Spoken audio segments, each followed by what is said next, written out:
Check, check, check. 1 2 1 2 1 2 3 1 2 3. Hello, my name is Michael DiNicola. I am your illustrative host for this evening, this afternoon, or this morning, depending on what part of the globe you are on. This is where I draw live for your pleasure or displeasure, depending on how successful I am at my daily endeavors to create. I'm sketching in Procreate on the iPad Pro. And this is one of the most recent pieces I've done. I like to show you a little quick time lapse of what I've been up to. Don't worry, this is I've given her the old-fashioned Barbie body, so you do not have to shield your innocent eyes. This is yes, they are. This person is without any kind of organs. If you catch my drift, I've got to be very careful. Hey, Gex back. Yes, so I like to do a time lapse, and then I also like to thank my Patreons, my Discord members, my YouTube subscribers, my Twitch followers, my Twitch subscribers, and everybody in between who shows their support. I really appreciate that. I really appreciate you guys coming back. Appreciate you. I just appreciate you in general. Thanks for being here. Thanks for listening. Thanks for watching. Oh boy, there have been some conversations happening. Oh boy, there's 100 messages in the chat. Oh boy. Gek, I'm good. This is just what I was working on earlier. I'm going to be turning this into a... I'm going to be turning this drawing into a... Oh boy, I'm going to be turning this drawing into a... What kind of video should I turn this into? Long form video or short form video? There's some interesting things I do here despite the all right, let me just speed this along. Yeah, I actually add some body texture to her that I really liked here. Let me show you guys. You see that? I added what I find a very cool cracked, like as if she's not human, as if she's made of a substance that is actually very, it's reminds me of that Japanese tradition. Oh, let me see. Let me see if I can find it for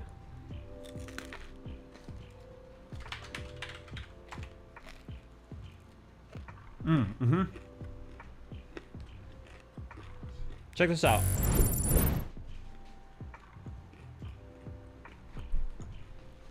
Called kintsugi.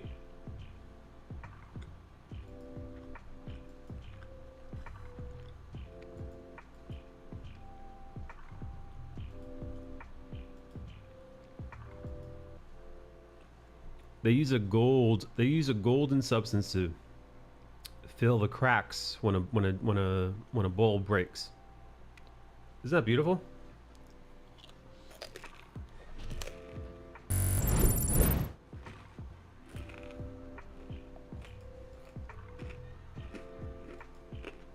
What's up, Strike Boy?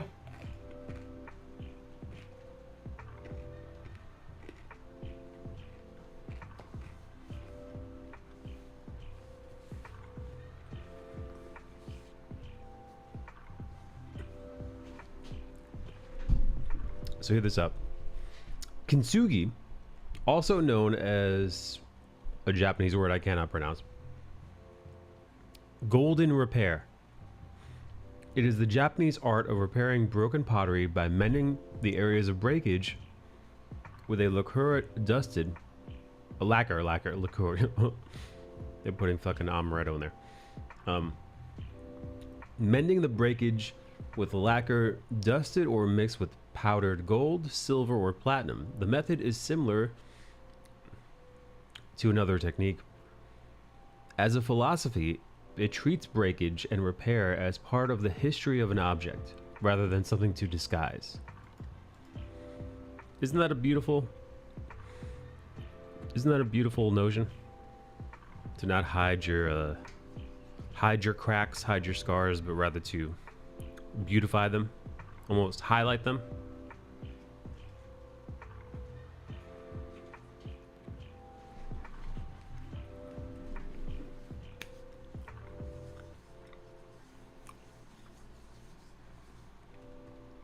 Thanks, Strike Boy.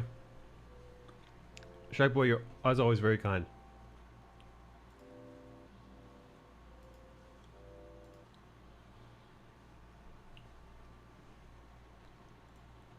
Hang on, somebody's sending me a link.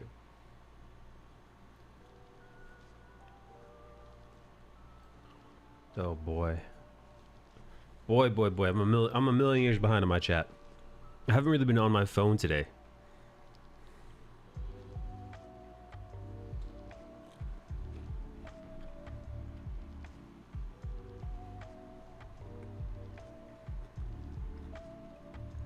Oh guys, this is what I was working on last night, if you were here.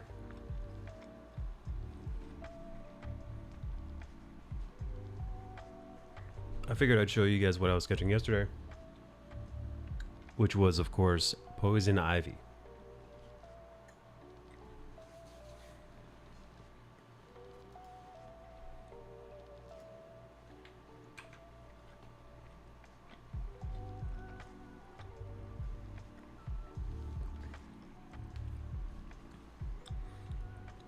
Athena, the goddess of wisdom, Strike Boy?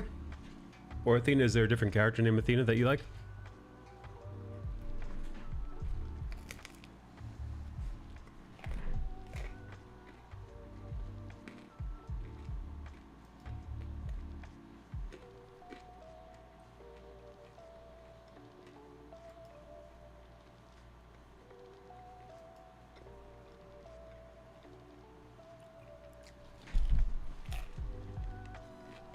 The goddess of wisdom. Hey, all right.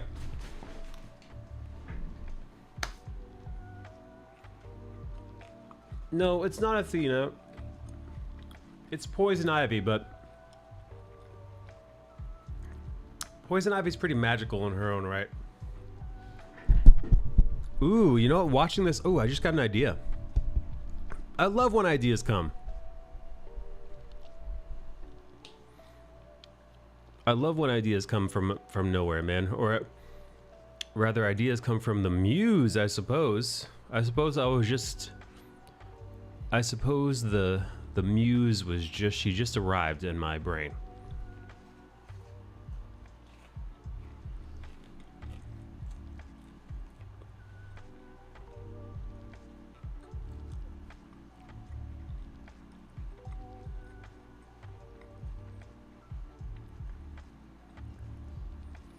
Right. It's so weird watching this replay. I'm remembering all the various things I did.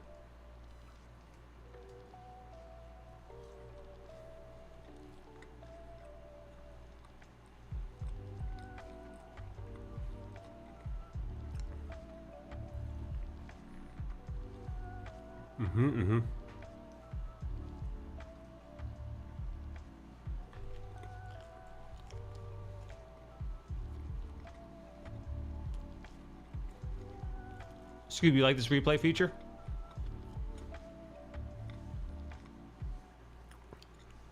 I redrew the hand. I redrew her hands because it was, but having both hands do that was a little too jazz hands for me.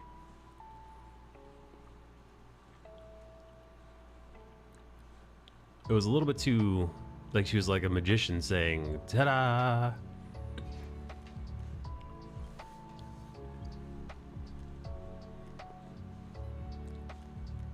But I have now, dude, wow, man. Watching this with a kind of fresh set of eyes, I haven't looked at this since, after stream last night, I shut it off and I didn't look at it again. Because I thought, sorry. Meow. Because I thought to myself, you know what, I want to go in fresh tomorrow. What's nice about this is you could rewind and see. So I can see where I started. And yes, you know what? I did not like this. First off, if you look to here, a little breakdown. A little breakdown for any of you art nerds in here. At this stage in the art, the shoulder on the left, it's too far out. Her shoulder is like 2 heads over. Maybe like a head and a half over. So like if her shoulder is where I implied it to be, she'd be a fucking linebacker. She'd have like a fucking 6-foot wingspan. Also, her hair, although I really like her hair and I want to make it long and flowy, it gives her the impression like she's more of a Medusa from the Inhumans, right? She's almost got like such a long line mane, like she's Sabretooth or something. Which I do want the hair to flow, but not this much. And also, like I said, in hindsight, I understand why I had both those fingers like that, and I don't know if I knew it at the time, but those fingers, right? They almost look like wings. They almost look like, imagine if, guys, use your imagination as you're looking at this image as it is. Imagine if her fingers just kept going, right? Almost like a starburst, right? So I looking at this now, I'm like, oh, I see what I'm doing. That paired with the lines that are behind her, there also looks like there are lines emanating from behind and out. And the lines below her are also headed towards her or headed out of her. So in my head, I'm like, oh, I know what I was trying to do.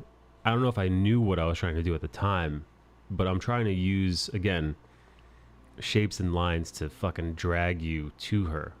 But I did think having two of those hands doing that was a little too showboaty. But here we go. Here, let me see if I could illustrate what I was mentioning.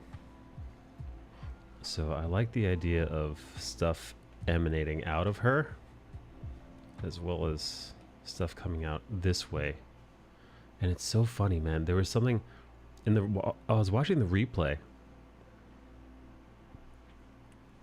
I'm not going to watch the whole thing, but I was watching the replay. And it dawned on me what I was trying to do in the beginning, and I lost. The second I added all this hair, I kind of lost it. But I see it here now. The bottom part, I don't know if I knew this, but the bottom part is meant to be thorns that lead up to a rose in which she is kind of blooming from. And I didn't see this until I started looking at the replay. Here I was thinking that,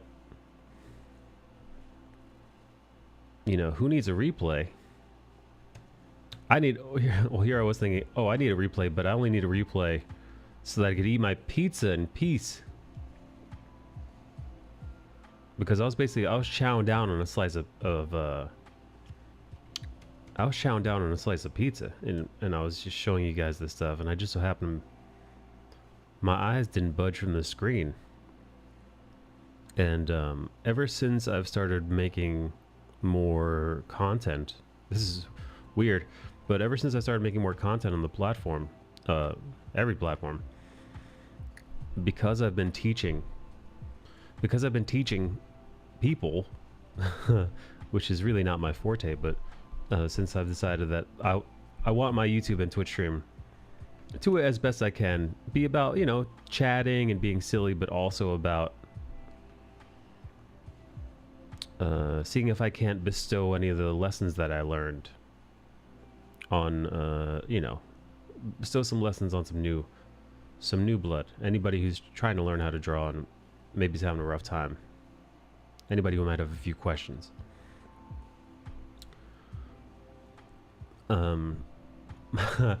My point being, I've been way more analytical of my work as late. Perhaps more than I've ever been, to be honest. I've never really been the most analytical when it comes to breaking down my process. Yeah, when it comes to breaking down my process, I usually just kind of go for it. I don't know how you guys work in your own artistic way, but for me, the name of my game has always been, I'm just gonna go with what feels right. Not really wonder why. And I still do that to this day. You know, I changed the hand because I didn't like the hand. But it was only until watching the replay that I realized I had both hands making this gesture because I wanted to make, I guess my instinct, my subconscious thought that it would be good to have lots of lines leading you up to her, right? And you know what? That's a good instinct. That's what you want. You want your shapes to work for you. You want your lines to work for you and your composition. So, and again, it's not like I just thought of that off the top of my head. I'm like, oh, I think this will be good. It's from, you know, drawing things fucking thousands of times. But I think the more that I am analytical of my work, the better it will be for me to teach anyone some of the things I'm doing, and in a completely, you know, I mean, that's the altruistic way of looking at it. But as you know me, I am not an altruist. I'm quite self-serving. So at the very least, me being analytical of my work, it helps me. It's like, oh, well, you know, why did I do this? Because it looks cool. Because it looks cool was always my answer. Why'd you do this? I thought it looked cool. Which is, you know what? It's not a bad answer. It's not a wrong answer. If that's how you like to draw, sure. But, you know, if I'm going to be teaching people how to draw, telling people I did something because it looks cool doesn't really fucking help anyone. It's like, here. Welcome to Anatomy 101. I'm your professor, Professor DiNicola. Now here's the way you're going to want to do foreshortening in anatomy. I'm just going to skip all the basics. Like, what the fuck is foreshortening? It looks really cool, gang. Don't worry about it. What's up, Bale? What's up, baby Bale? Sweet baby Bale. Bale, what the fuck was going on in the Discord chat? Was there some kind of argument? I just saw there's 100+ messages in there. I've also got a group chat going on with John and Moore and those guys. And there's also 100+ messages in there, and I just fucking didn't have the fucking mindset to go in there right now and start digging through chats. I will later, out of courtesy, but not right now. I'm streaming right now. Not to my knowledge. People just be talking. What are they talking about, Bale? Bale, baby. Bale, I gotta send you your fucking thing, man. It's been on my coffee table, or it's been underneath my coffee table for weeks, man. Sorry about that. Let me see if I'm still negative in my PayPal account. That's what stopped me before. I was totally gonna... It's like, well, hang on. If Bale sends me money right now, it's just gonna fucking clear my balance. Alright, Bale, you can send it to me, buddy. I got 50 cents in my PayPal account. Look at that. My PayPal balance. I'm not negative anymore. Ka-ching. Ka-ching, baby. You know what I do? I gotta measure it. Maybe I'll do this after stream. I gotta measure it and then mail it out. I mean, like, not mail it out, but I gotta measure it and see how much it will cost for me to ship it to you like last time, so you can just send me the money. Sorry, Bill. How come you're not on me that on? Not that you need to fucking babysit me. It's on me. I should have been on it. Yeah, no, don't. Feel free to fucking harass me, man. Especially if I owe you something. Get on my ass, man.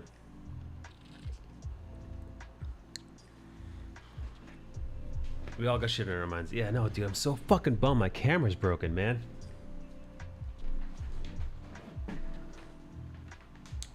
I know my camera isn't the most necessary thing.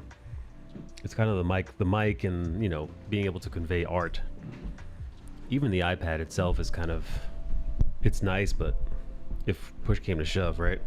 I could still draw with so as long as I had a pencil and a pen and a decent microphone, right? But it's still nice to have. It's nice to be on camera. It's nice to see everybody, or not, or rather have everyone see me. Bum, bum, bum. Bum.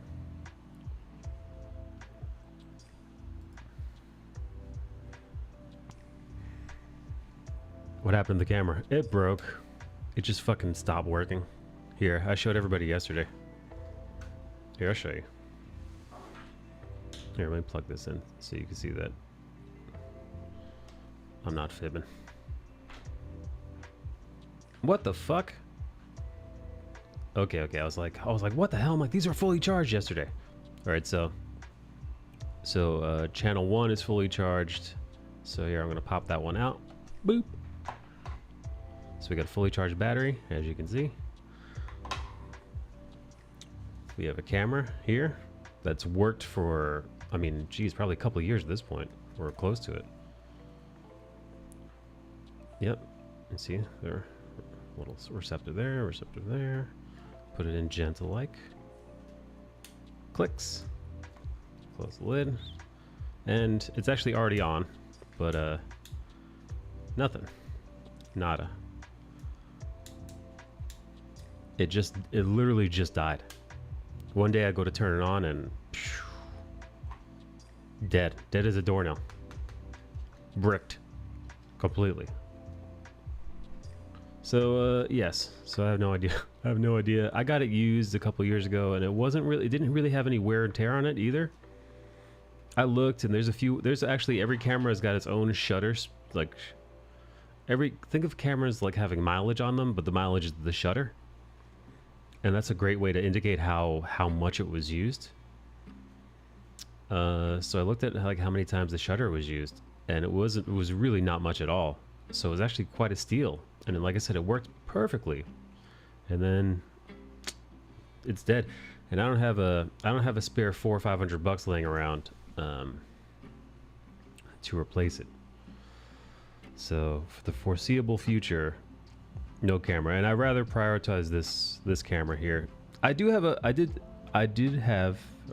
somewhere an additional webcam, an old one, but I don't want to I'm not gonna whip out a fucking crappy Logitech that I have to adjust every time I use it. No, Logitech cameras are goddamn, they're pieces of shit, man. They're fucking nightmares.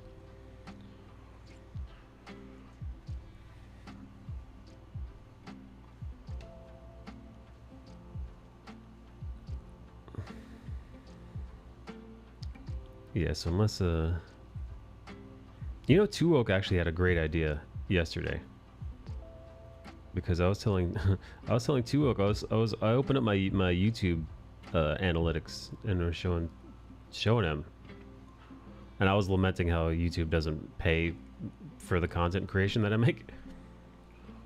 He's like, "You stupid dickhead, you're going about it all wrong.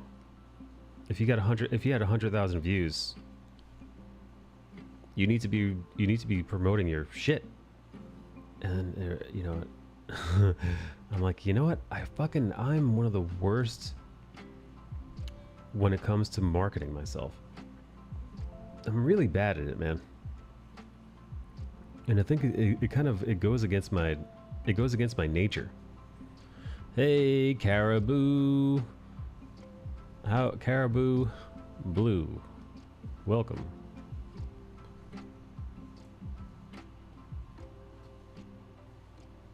Bang, bang, you're the best. Hey, thank you.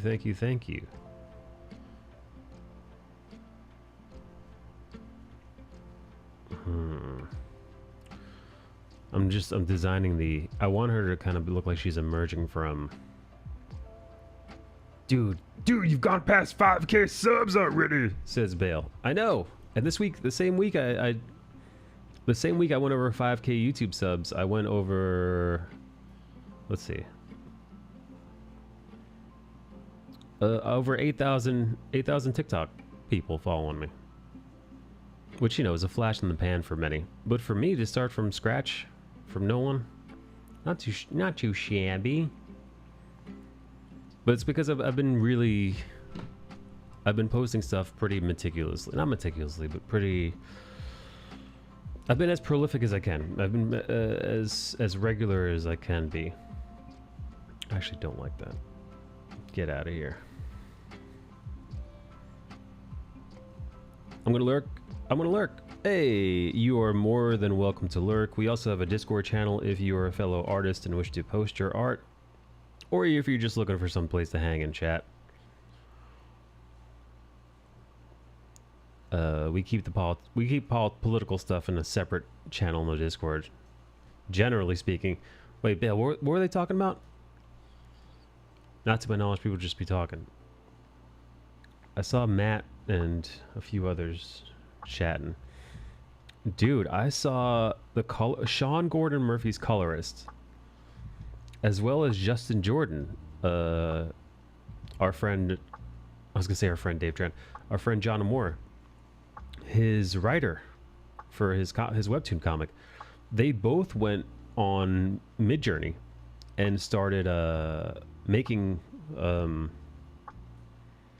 They started making art. The two of them. And, not together. And then they started sharing what they made. Dude, let me show you some of the stuff that Matt Hollingsworth came up with. Justin Jordan came up with some good ones too. But Matt Hollingsworth ones really just... I'm just gonna show you guys three because these are three of my favorite. But I want to illustrate to you guys, pun not intended. I want to illustrate to you guys what the future is going to be like for concept art, and honestly, probably book covers as well, maybe even movie posters. Look at this. Here we go. Look at this, dude. If I told you this is a painting. Dude, if I told you this was a painting that was done by some new concept artist, you'd be like, yo, what's his Instagram? I want to follow him. Tell me no. Tell me fucking no right now, so I know you're a fucking liar. Yeah, lie to me and tell me you wouldn't be interested in watching this dude stuff. Incredible. There's another one. Here, look at this one. Same theme.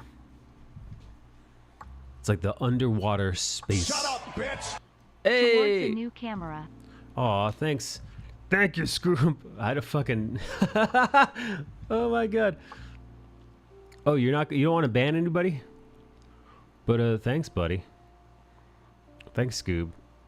I'll put that in the camera jar. Gecko says that's insane, isn't it? Scoobs, what do you think? You're an artist extraordinaire. Here's another one. Again, similar theme, right? It's this kind of like the ethereal underwater submariner, right? It's like, dude, tell me these illustrations, fuck, man. These are book covers. These are comic book covers. These are maybe like a comic book page. It's a full page spread, you know? Like this is, dude, like people could easily buy prints of these. I would, matter of fact, if I made something like this on Midjourney and I had like the high def one, I might print one of these things out. They're that pretty. Really remarkable. And again, there's some naysayers out there who are like, this will never replace real artists, or like, it's like, dude, if you wrote some fucking weird sci-fi book that had this caliber of art, just use a goddamn Midjourney piece. Why bother? Right? Right? I mean, like, if you're doing some crazy space exploration sci-fi novel and like this just so happened to be something that looked like it exists in your world, what is stopping you? You know how much, dude, you know how much this would cost an artist to paint, digitally or otherwise? Obviously oil painting or whatever would be much more. But an artist who's capable of this amount of lighting, rendering, coloring, dude, this is a digital painting that would probably take a proficient and professional artist.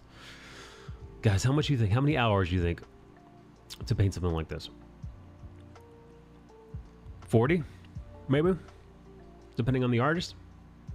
Maybe more, maybe less. Thereabouts. But yeah, not cheap. Anyway, what I'm getting at is, people are saying, you know, it has these problems, it has these issues, these issues, these issues.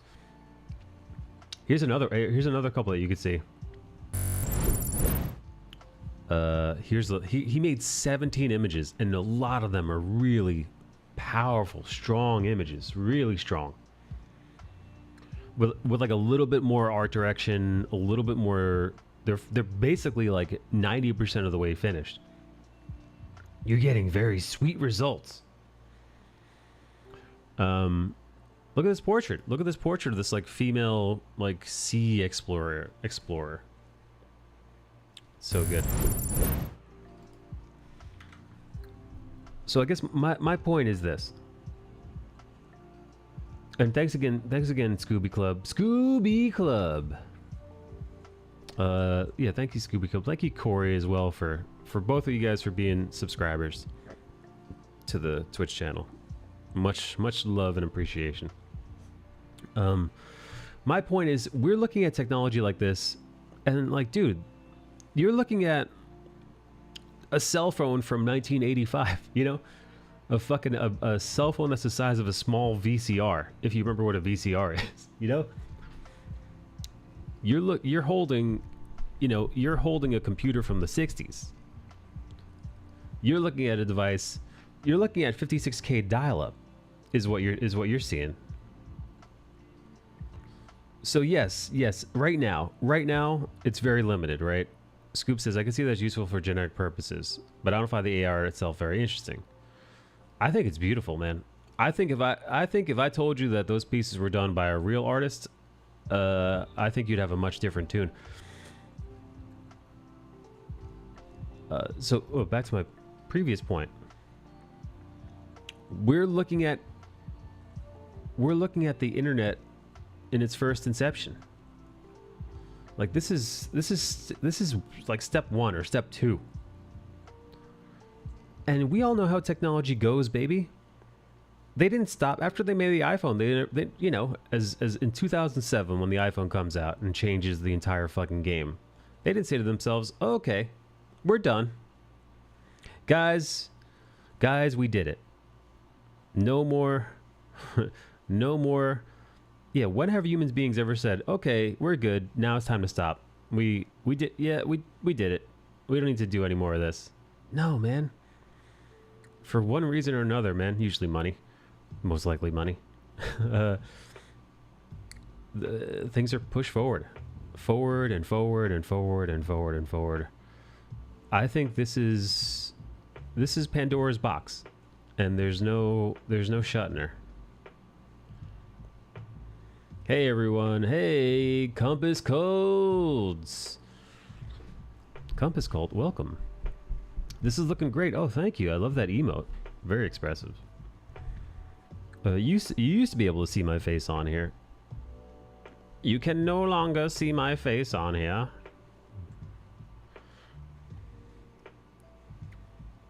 An accident befell my camera, so I shall not be seen.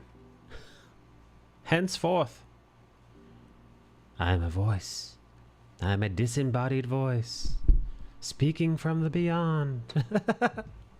Beware the AI. She comes for thee. All right, enough silliness. It's pretty exciting and scary to see where AI goes. And listen, there's some really dicey stuff here when it comes to the ethics of it. Because firstly, I wonder if there's going to be a pushback. And you know what? No, I don't take that back. I know there's already a pushback amongst artists and people who work with artists.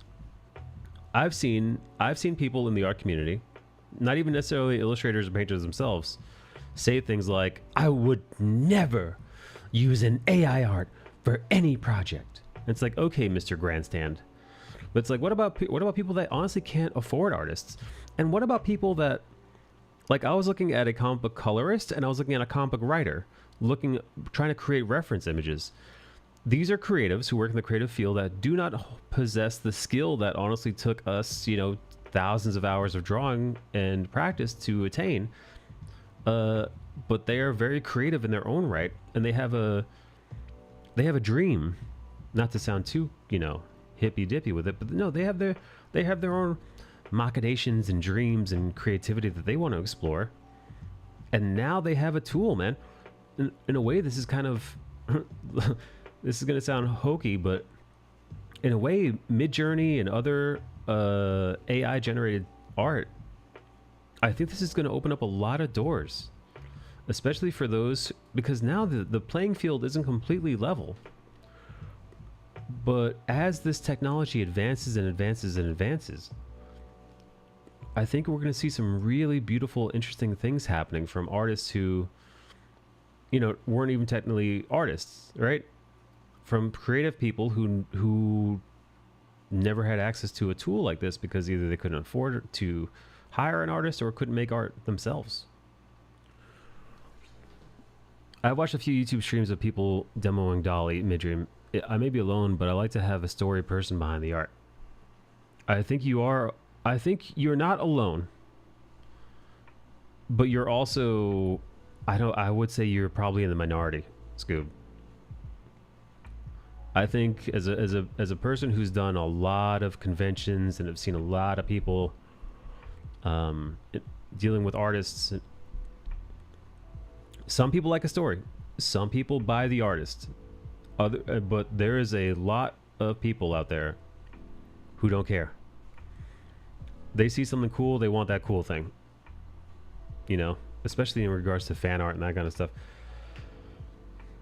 But even on social media, I've seen artists with these large followings, and I don't want to say the audience doesn't care about the person, but they think the art looks cool, and that's kind of it for them. You know, they want to look at something cool while they're scrolling.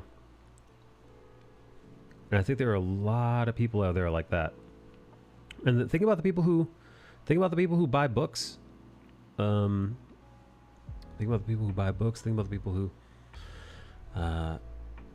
they like art. Art is part of the art as commerce, not necessarily art as something that's solely exists for creativity alone. But yeah, no, if you're a book reader and you walk in the local bookstore or the local Barnes and Noble, you pick up a book, you got a fantasy novel or sci-fi novel, you look at the cover, you think, oh, that's a great cover. But that's not you don't care about the cover. The cover looks cool and all. It's nice that it's got a great cover, but that's not your sole interest. You just want to go through the book. Jobs like that, man. You know, you open a magazine, there's an illustration for something. The illustration is just it's just a means to an end, right? Yeah, doesn't Midjourney in particular source actual artist art? Yes. So Compass, that's therein lies the, as the bard says, therein lies the rub. Midjourney and other AI sources, I'm assuming most of them, they are indexing in their library, in their algorithm, stylized art that just exists on the internet. So I watched the AI generate art that looks very much like Mike Mignola's art. Mike Mignola, the creator of Hellboy. He has a very specific style, and he's a notable artist. So hence his work is all over the internet. Therefore, the algorithms pick it up. It's a data point, and it's one, man, his style is so consistent that they're able to approximate his style. Let me see if I can show. I was actually looking at let me see, Mignola. Somebody posted it the other day, and that somebody was me. Here, I'm gonna pull up some Mike Mignola art. Or you know what? Hang on. What if I pull up a Mike Mignola piece, and what if I pull up some AI generated piece? Would you be able to tell the difference? Let's see.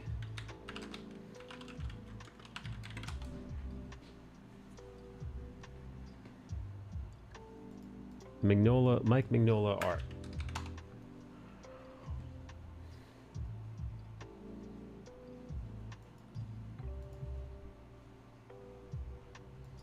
Let me see. I'm trying to find one that won't be. I'm trying to find ones that won't be so obvious. Okay, okay.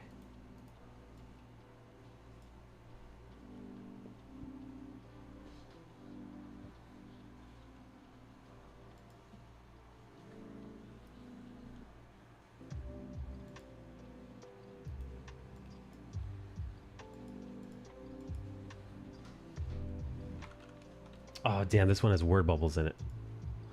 You know what? Fuck it. I'm not. All right. You know I can't find any good ones.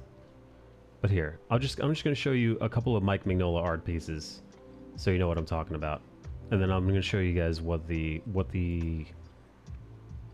Midjourney device was able to make. I think it was Midjourney. Maybe it was another one. I think you guys are going to get a kick out of this.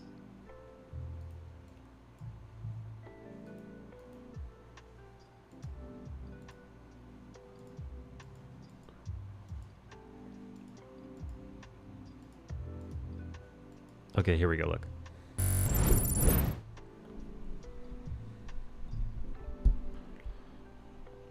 So here's a Mike Mignola piece. Here's a Mike Mignola panel, rather.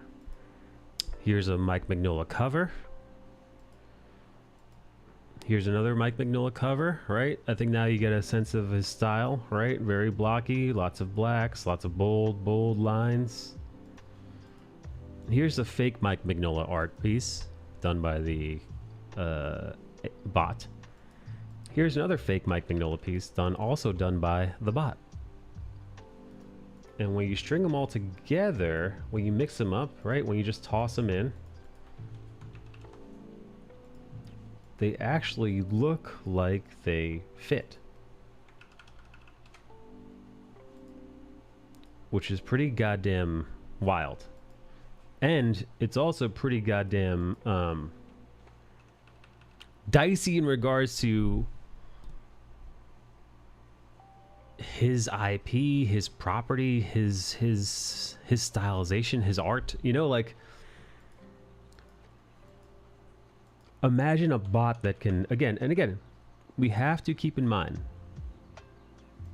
we're looking at the Atari, man. You're showing me a Super Nintendo and I'm telling you that just wait. you're saying, hey, look at this Nintendo, man. This is cheap and nobody's gonna like this shit. This is lame. No, this is gonna be for fucking nerds forever. And I'm telling you, just wait. You're saying, oh, look at its limitations. It can only do this, it can only do that. And I'm just saying, give it some time.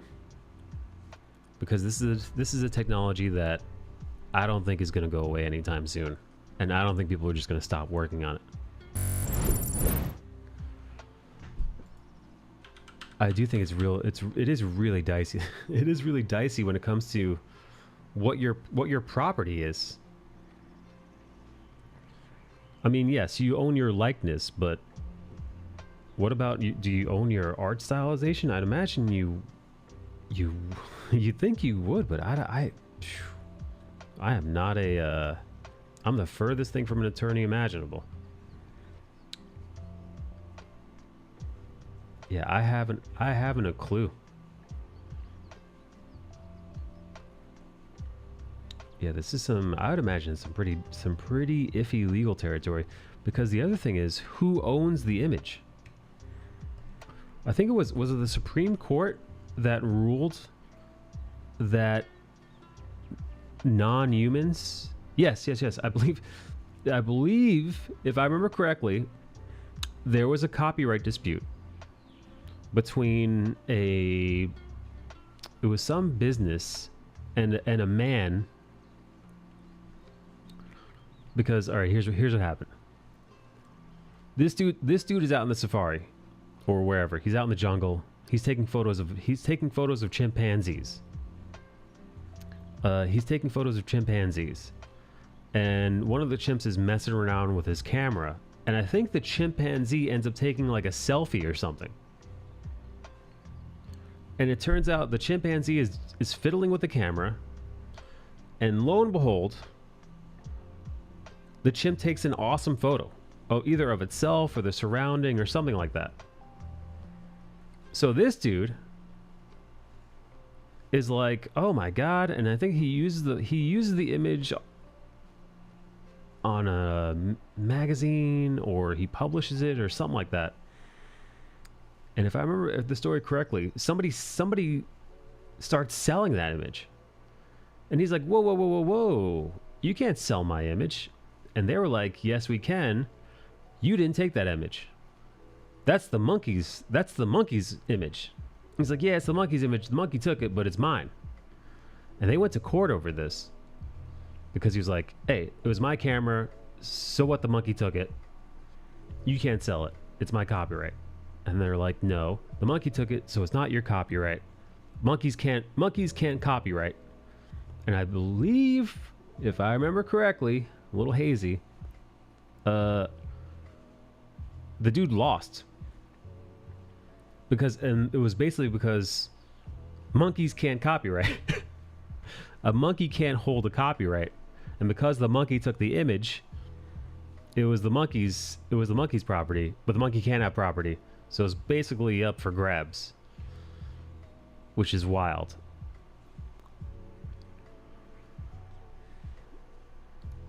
You can't say animal names in chat? You can't say monkey in chat?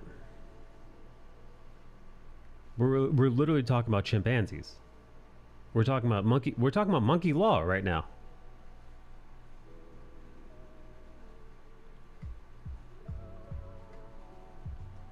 Let me see if I could find chimpanzee photographer. I didn't think I was going to be Googling chimpanzee photographer today. Your message wasn't supposed to do the conflicts and moderation setting. Oh my god.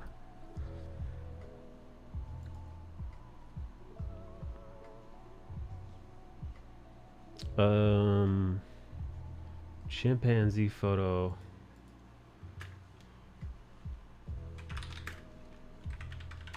Chimpanzee photo court case.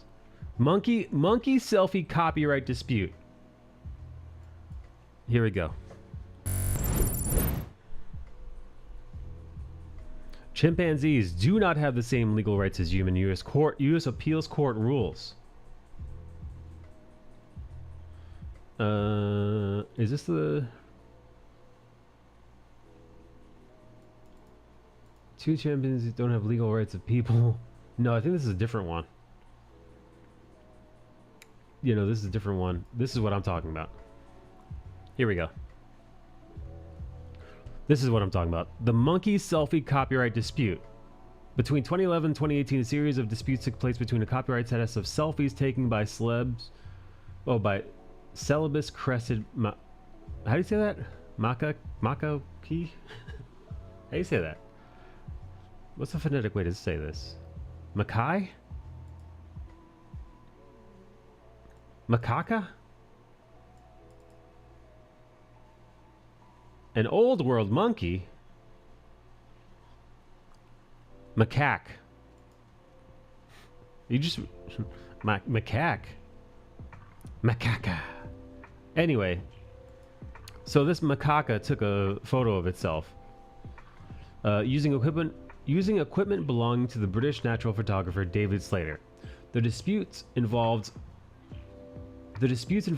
Wikimedia Commons and the blog TechDirt, which have hosted the images following their publication on newspapers, blah blah blah, over Slater's objection that he holds the copyright, and PETA, who have argued that the macaque should be assigned the copyright. Fuck PETA. Slater has argued that he has a valid copyright. Oh fuck, am I in the voice? Am I not in the fucking live? Am I not on air? Oops. Whoops. I thought I was in the fucking Discord channel. Apologies, Bale or anybody else, Corey, if you guys want to hop in. Feel free. Anyway. He argued that he had a valid copyright. Yada yada yada. The Wikimedia Foundation's 2014 refusal to remove the pictures from its Wikimedia Commons image library was based on the understanding that the copyright is held by the creator. That non-human creator, not being a legal person, cannot hold copyright, and the images are thus public domain. Let's see. Reading. In December 2014, the United States Copyright Office stated that the works created by a non-human, such as a photograph taken by a monkey, are not copyrightable. A number of legal experts in the US and UK have argued that Slater's role in the photographic process may have been sufficient to establish a valid copyright claim, though this decision would have to be made by a court. So yes. So that macaque, although it took the picture, is not a person. Not a person. Non-people can't hold copyright. Which is my very long-winded way of saying I don't know who or what would hold the copyright for anything created on Midjourney or similar algorithms. Is it a tool, right? I feel like this is really up for debate, because if it's just a tool, I mean, it doesn't create anything unless you interact with it, right? So if you're thinking of it if you think of it as it's a camera, right? What this thing creates, even though you did not create the camera, Sony created the camera, but you're using it to make images, then I'd say that you for sure own the copyright. But it's really weird, right? Because we're talking about algorithms, right? The algorithm is, I'm sure, owned by Midjourney or whomever.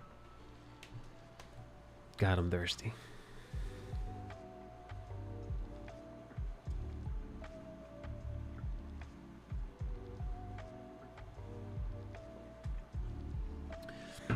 If they fed your images to their AI, it would be a legal mess.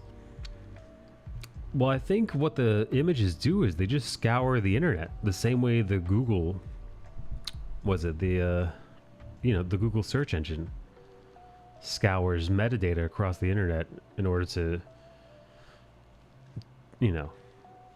find searchable terms. It's a bit similar to Google and news sites. Google have started having to pay.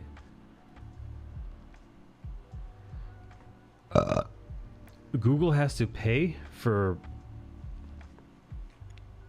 what, hosting images that were publicly posted?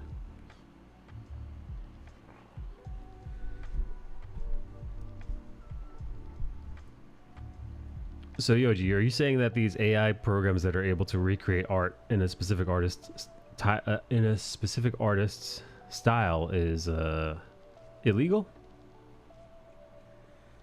Google lost the case with Perfect 10 because their search engine scraped the site and got thumbnails.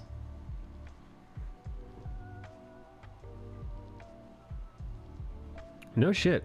Wow, Google actually had to pay. That's something you don't hear every day.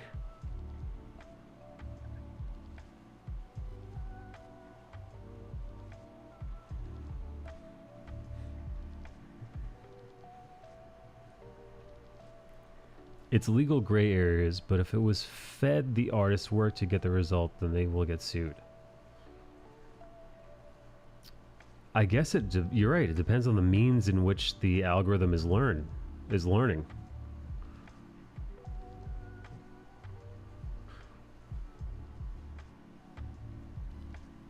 I wonder what would make it.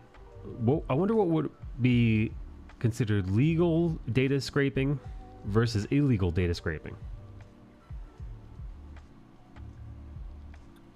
It's like reverse engineering code. I mean, that sounds like a nightmare, right?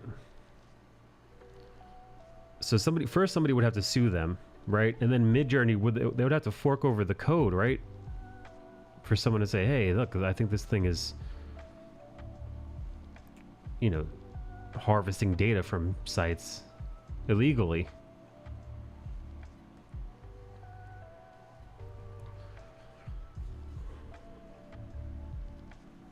If they didn't copy the code but worked off this, if they didn't copy the code but worked off a description, then it's legal.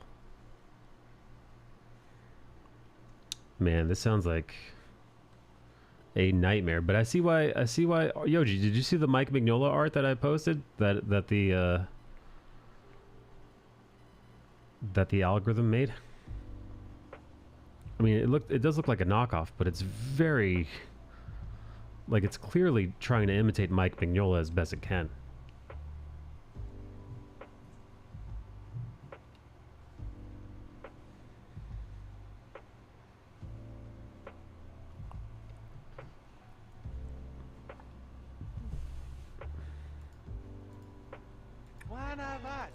Hey, Rogers, 13 months up. Thanks, baby. What's up, fellas? What's up yourself, buddy?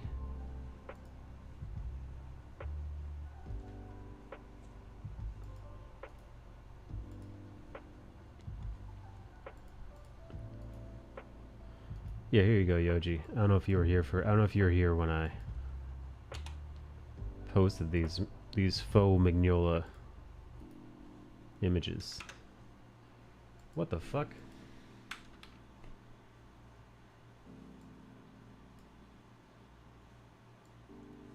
Wait, why did my iPad just go wonky like that?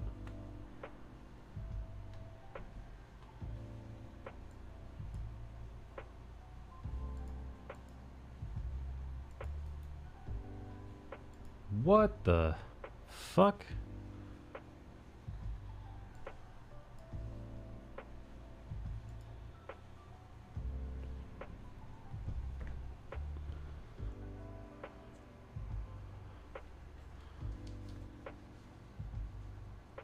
Oh boy. You know, I guess I'm gonna have to restart the I guess I'm gonna have to restart the app. I don't know why I just did that.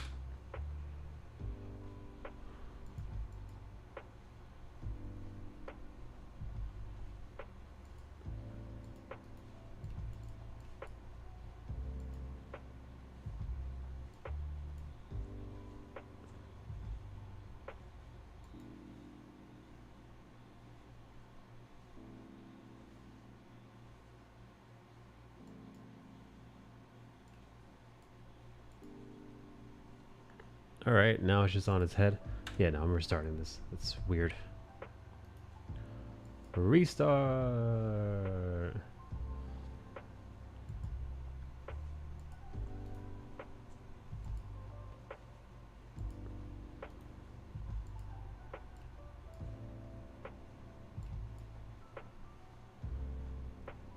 There we go. I don't know what the fuck happened.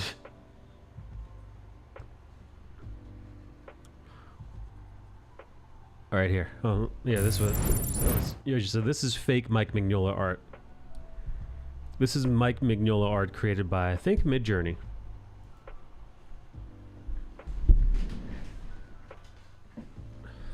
Not too bad, right?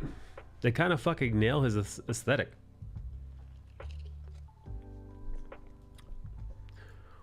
Like, if you showed me this image or like, who made this? I'd be like, oh, that's fucking Mike Mignola. I wouldn't, like, if I was just looking, I'm like, oh, that's a fucking no-brainer.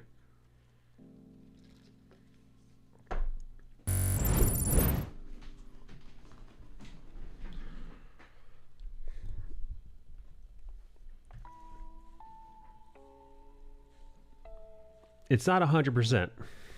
But like I've been saying all day, man. You're holding up an Atari and saying that this, you know, saying that this sucks and nobody's going to be into this. Not you specifically, but a lot of people. You know, you're looking at the Nintendo. You're like, this is lame, dude. People are not going to like this. And I'm like, dude, give it time. Just wait. Just wait. You'll see. This is, you know, you're on AOL dial-up and you're like, the internet's slow and it's shitty.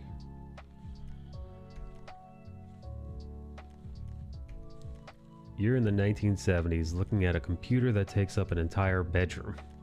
You're like, computers, whack. These will never be in people's homes.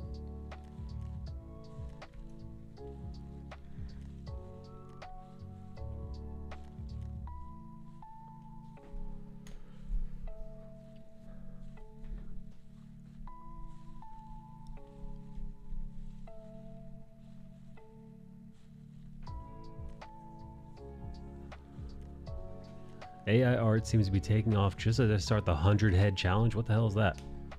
I have 15-minute breaks between meetings, so I come here to chill. Hey, get chill, baby. Kick your feet up. But Yoji, could Mike Mignola like sue? Could Mike Mignola be like, hey, that's my art style. That's clearly based off my art, or would it not hold up because, you know, reasons? Like if I were to make a comic book in Mike Mignola's art style,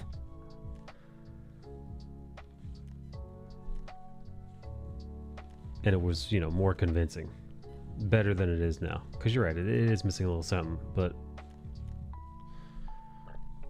he can't sue because style can't be copyrighted. I agree there's a market for it. However, it does do to us what does it do to us if we take out our creativity? Well, it takes it. Yes and no, because it's a tool, right? It's like it's, to me, I was equating to a camera, right? The camera's doing all the work, but it doesn't shoot unless you tell it to shoot, right? That's how I'm choosing to look at it. Let me see here, and I used a couple images that Sean Gordon Murphy's colorist, not Sean Gordon Murphy's illustrator, not a fellow comic book artist, Sean Gordon Murphy's colorist, Matt Hollingsworth, who's an excellent colorist, by the way. He posted a few images on his Facebook that I had to take screenshots of because, guys, look at this. I'm showing this again. I've showed this a little while ago, but what I was saying is this works, man. This works as a page in a comic book. This works as a painting blown up. This works as a book cover, you know, a movie poster. Right? If I told you I was writing some fucking existential horror sci-fi nightmare, you know? Right.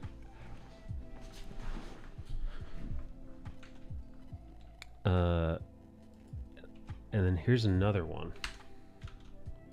Same vibe, right? Now it is, don't get me wrong, it's not perfect. It's lacking, right?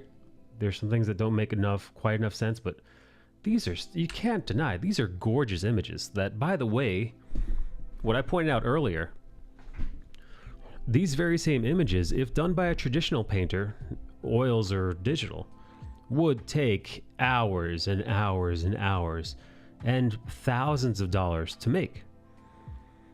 But you can make it in seconds now with enough of a prompt. And again, have to keep drilling this home.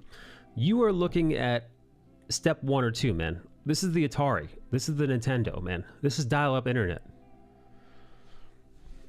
You know, you're looking at a Nokia brick phone. The technology is only going to get better. It's only going to get more, hopefully more accessible. But the greater point in this is, one, I wonder whose painting style this is that the algorithm has copied.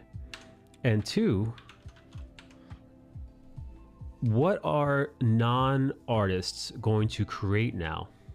Because like I said, this was made by a colorist using the AI program.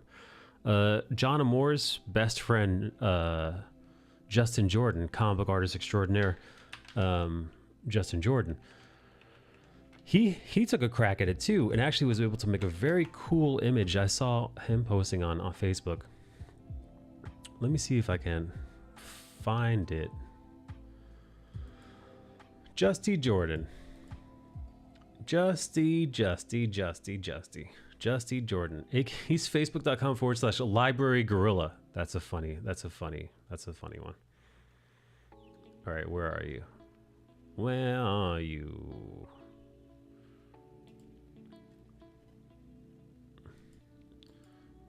All right, I'm at his posts. God, this guy posts so much, man. Gee, I swear this guy's on Facebook all day. Here we go, man.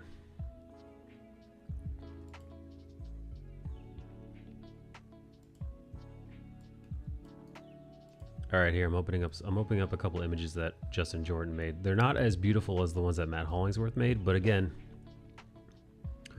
Justin Jordan is a writer.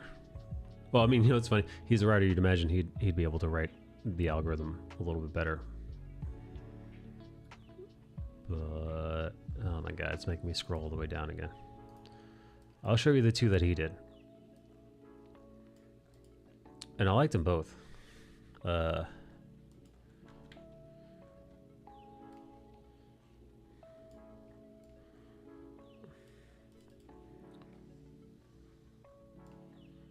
Here we go. Two images. Now again, look at these two images now. Completely different.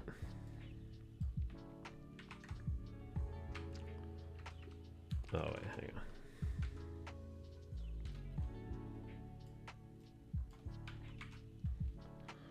Two completely different images, but I mean, it works. Right? If you're just making reference art for a project that you're working on, right? Hey, I've got an idea. I've got an idea for a thing. I want it done in this style. I want the character to look like this. I want the aesthetic to look like this. I mean, honestly, man, I would be surprised if first off, a bunch of book illustrators. I feel like book illustrators are going to be the first ones that get handed their papers, their walking papers. I think next on the chopping block is going to be concept artists, depending on how successful these machines can work. At least for low end, right? I'm not saying when I say concept artists, I'm not saying like Blizzard and Riot are going to fucking just tell their entire departments to take a hike. But I'm talking about somebody's looking for some quick art for a small project on Fiverr, right? You know, some guy's looking for something like on Fiverr and Etsy, just hired, you know, or hell, man, let's say you are writing a book and you don't have the money to pay a professional book artist, but you're on Midjourney, you're like, yeah, you know what, fuck it, let me just try it until I find something cool.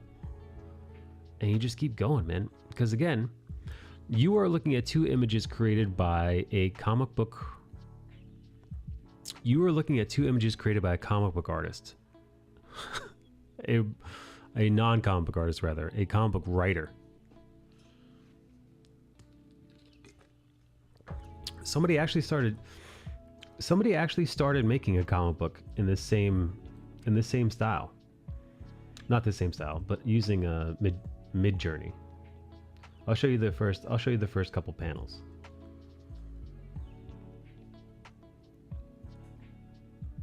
Here, this is the cover.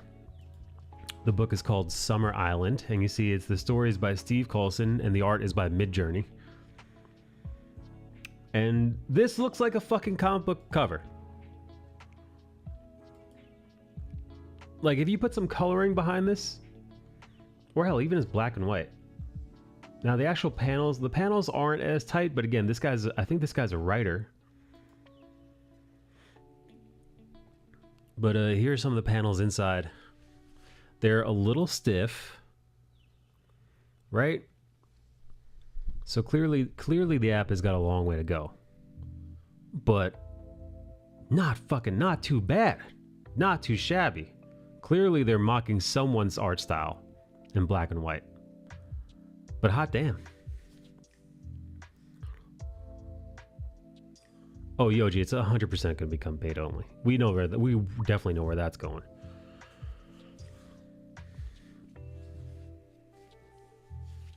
Do you think they've sampled a lot of 40s, 50s sci-fi book covers to get that one? I don't know, man. Dude, I don't know what that... The other thing is, we don't know what these algorithms are up to yet.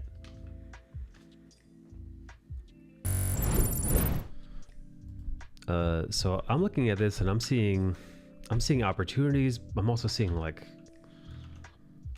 Pandora's box being open. Dude, there are a lot of artists that are upset, man. There's some upset artists on the internet who are not having this. They are not digging it whatsoever.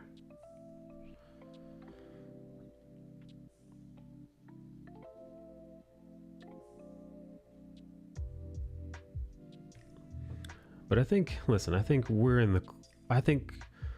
based on what I've gathered, I think we're for the most part as illustrators, we're in the clear for now. You know, I wouldn't throw your art degree in the trash. You know, I wouldn't put the Wacom pen down just yet. But oh boy, man. As for what's going to happen in the future, though, I guess the limits of what can happen will depend entirely on what they're able to push this thing to do. Like honestly, what would happen in a world where that thing learns how to, you know, create anatomy? Like good anatomy, compelling anatomy. Like what happens when it does get better and it does inevitably improve at image creation?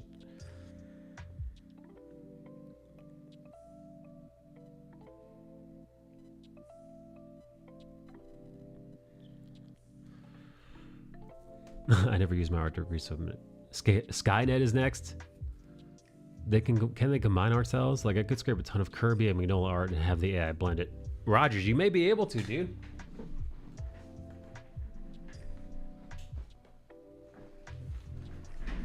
I think, don't you have to pay for Midjourney unless you do like, I think, doesn't Midjourney only give you like a 20 image? Correct me if I'm wrong, but doesn't Midjourney only allow you to do like 20 images and then it cuts you off? Guys, you should have seen the images I made. They were so stupid, dude. I made very joke images. I had fun with a bunch of Teletubbies. I wasn't trying to make anything profound. I was just being a dick.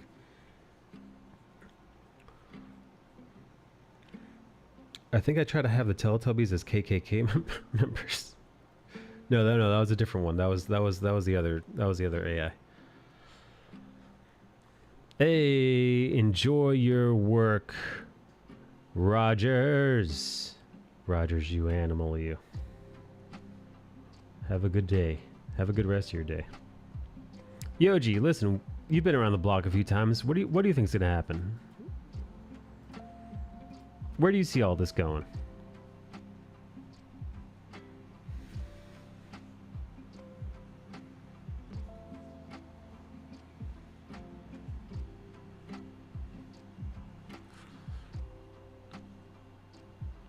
I don't know. Yeah, I mean, I've already told you my take where what I think is going to happen. But I could be wrong. You know, I'm not fucking Nostradamus. Hell, not even Nostradamus or Nostradamus. I could be way off, man.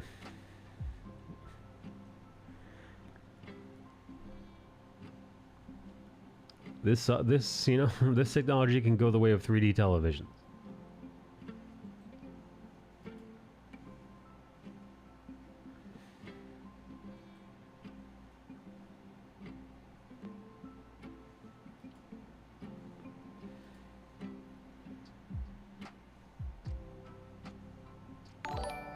A follower, Socks the Kitten.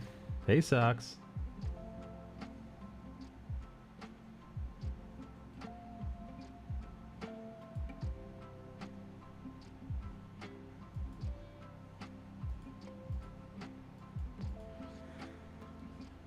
All right.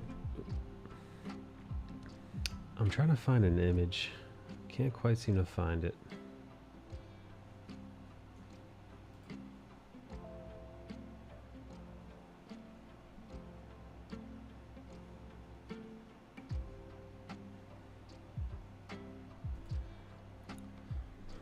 Need to know what's driving this thing hardware and software wise, like how much money they sunk in, because the end goal might be more than just art. It might have military other applications. How do you mean military applications, Yoch? I mean, well, wasn't that how the internet was created?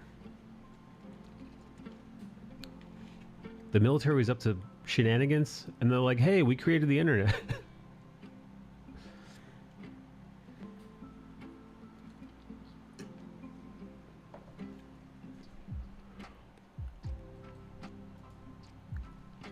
Guys, guess who just made the internet?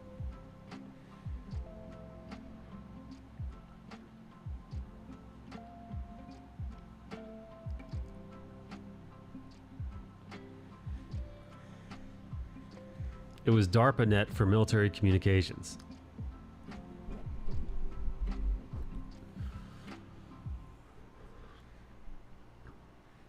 Then colleges got involved.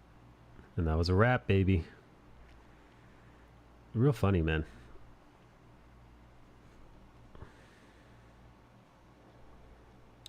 Oh boy, man. I'm streaming an hour. I've barely drawn anything.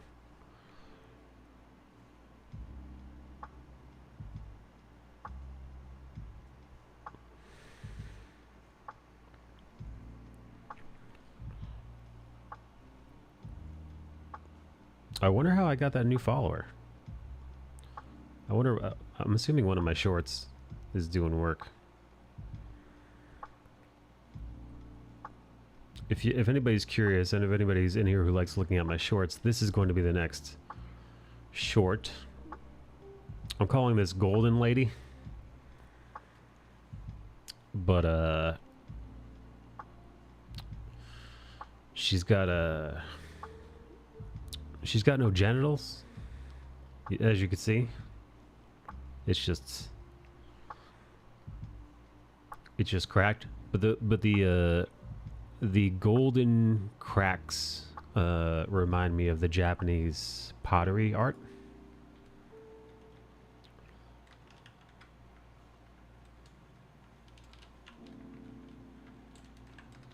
What's the name of that? And let me look it up. I just looked it up. Kintsugi. Kintsugi, the Japanese art of filling cracked with gold. So there's a Japanese art of, let me show you. There's a beautiful Japanese custom of fixing broken pottery with a lacquer mixed with gold, silver, or platinum. Here, the art of repairing pottery with gold, silver, lacquer to understand that the piece is more beautiful for having been broken.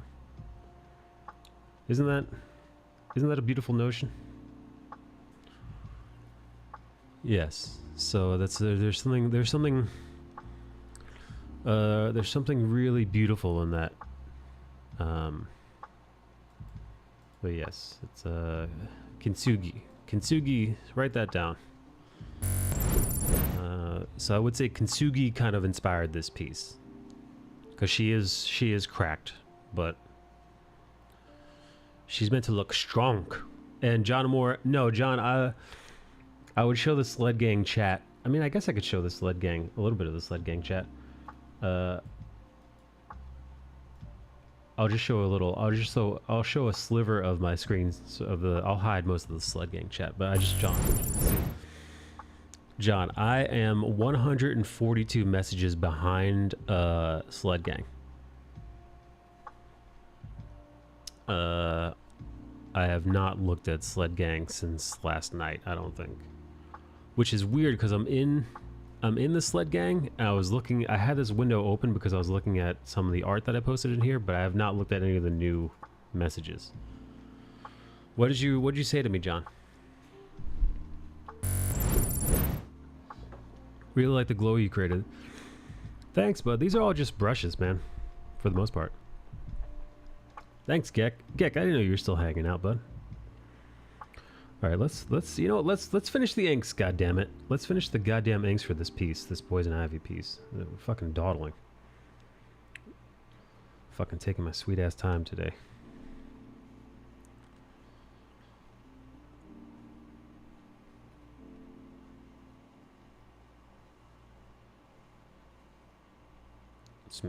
Let's make a torso a little longer. Let's put some emphasis on some of them lady curves. I said.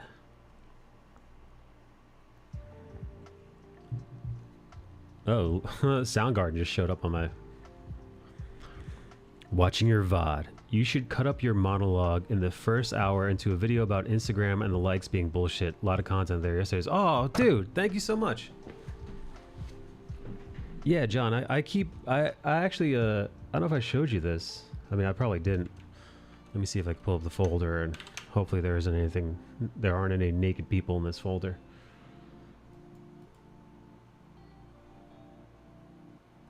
No naked people.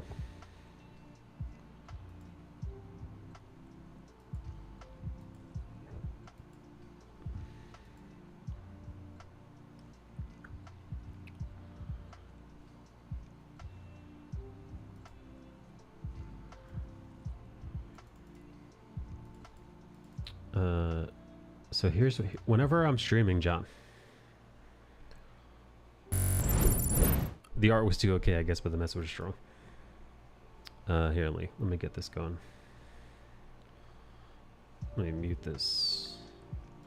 So, John, what I do is I record the stream itself. Basically the whole thing. So I record the talking in both screens, but I also I record just I mentioned this yesterday. Just my webcam is recorded. So so this is me at the start of the stream, etc., etc. So you actually see me make the actual marks. And this is when this is when I realized that after I make a single fucking line, a lot of times I readjust. Here, look, let's see, I make some scrapes. Let's see if my stupid fucking hand is gonna do it. Yeah, I do that. Here, if you could catch it. Scrape. Adjust. Dude, after like maybe 5 scrapes, chicken scratch shapes, I adjust my hand as if like, you know, here, dabble here, dabble there, adjust. Here, flip it around, make sure I get the other eye just right. All right, well, you want to, listen, symmetry, always remember to flip your canvas if you're watching and you're new at art. You want to train your brain to do that. So so you prevent a symptom that I like to call eye retardation in art. Here, all right, yeah, we're going gentle dabs, dab, little under eyeliner. Yeah, make those lashes bountiful, beautiful, cover girl, adjust. Yeah, no, I noticed when doing that art, it really started annoying me, but I'm guessing I can't really change that. Hello, Eric. Hey, what are you adjusting? Do you have any art? What's the word I'm looking for? When you're drawing, is there anything you do that's just kind of unique to you? Do you hold the pen a certain way? Do you tap your desk? Do you? No. What's going on? I'm pretty boring, kid. My drawing style is just like I have the missionary of drawing styles. I even hold my pen weird. I didn't even notice I was doing that. Your eyes deeply. I never noticed I hold my pen weird until I was watching somebody else drawing on TikTok, and I'm like, oh, that guy holds his pen like me, and the chat was like, man, you hold your pen weird, and I'm like, hang on, he do, I do, and then yes, no, I tuck my thumb in. Wait, let me see. How do you hold it? I tuck my thumb in. Oh no, that's weird. Oh my god, you're a. It's all right, dude. It's not any worse than that. You should be in a circus. It's not any worse than that fucking savage dragon dickhead who holds his pen like a retard. What's that guy's name? Larson. Hello, boys. Hey, Nicole Gonzalez. You know, he handles. Doesn't he hold his pen like his whole hand holds his pen like a fucking, like he's a caveman using a utensil for the first time? Yes. Ugh. And that's why the art looks like that, right, Yoji? Hi, Yoji. He's got a way of holding. What brought this up in the first place? Oh, John was mentioning how yesterday in my stream I was touching on how I guess at some point, listen, when I stream it's all blackout, so I don't know what I say or do until I see a clip. But according to Jonathan in the chat, Jonathan Gonzalez from the Philippines, he says that's not a thing. That's not even his name. He married Nicole, and he took her surname now. So Johnny Gonzalez in the chat, he says, watching your VOD, you should cut up your monologue in the first hour into a video about Instagram and the likes being bullshit. A lot of content in there. No, John. See, you like how John was very sweet about what I said. He took time out of his day to listen to my VOD, and even give me helpful advice. He's that kind of guy, though. Like, he internalizes a lot of things. And how do I repay him? Thinks about it. But by being an insufferable cunt on stream. Yeah. I love that. you, John. It's I love how you, Just on John. stream. Johnny Gonzalez, everybody. Go check out his webtoon. Thanks for mirroring me. You're never gonna find it by telling people his name is Johnny Gonzalez.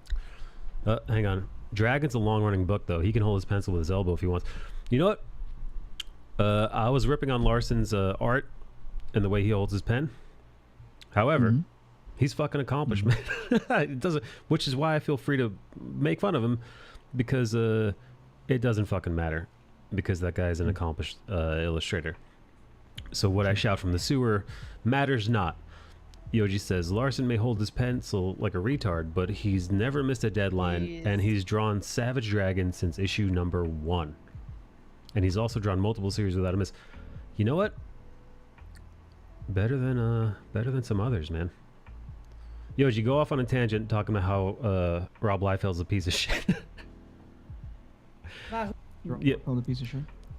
Yoji has ripped Liefeld a new asshole more than once. How come? What did he do?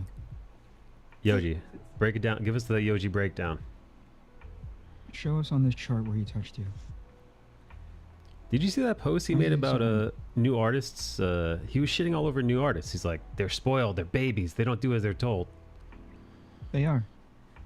Which And- part of that is? Who took exception to that? The new artists? I don't know. I think Yoji took exception to it. I think Yoji was like, yeah, the fucking biggest baby of them all ought to fucking know. when he was their age, he was also a piece of shit. Sure. So Rob But is you nice to can, the you know, fans. I think that, what do you call it, right? Like, you can't hold him in stasis of who he was. He is who he is today. No, I My think hope is that he's learned enough from his previous experiences that he's not that same guy anymore. I think what Yoji was pointing out the hypocrisy of him, you know, condemning 20-year-olds for their immaturity when he himself at that age wasn't all that dissimilar. He missed deadlines, he screwed many people. Yoji's point back in the day. So he's expecting these, you know, this new generation to be better than he himself was at their age. But I don't know. What the hell do I know, man? I don't work with 20-year-olds, so I don't know. You know, Eric, have you found yourself in a situation working with young artists who were entitled? Yeah, plenty. I mean, back in storyboarding days at Warner Brothers, there's a lot of them that came from a generation of deviant art, a generation of like being quote unquote self-made, you know, like a generation of hype.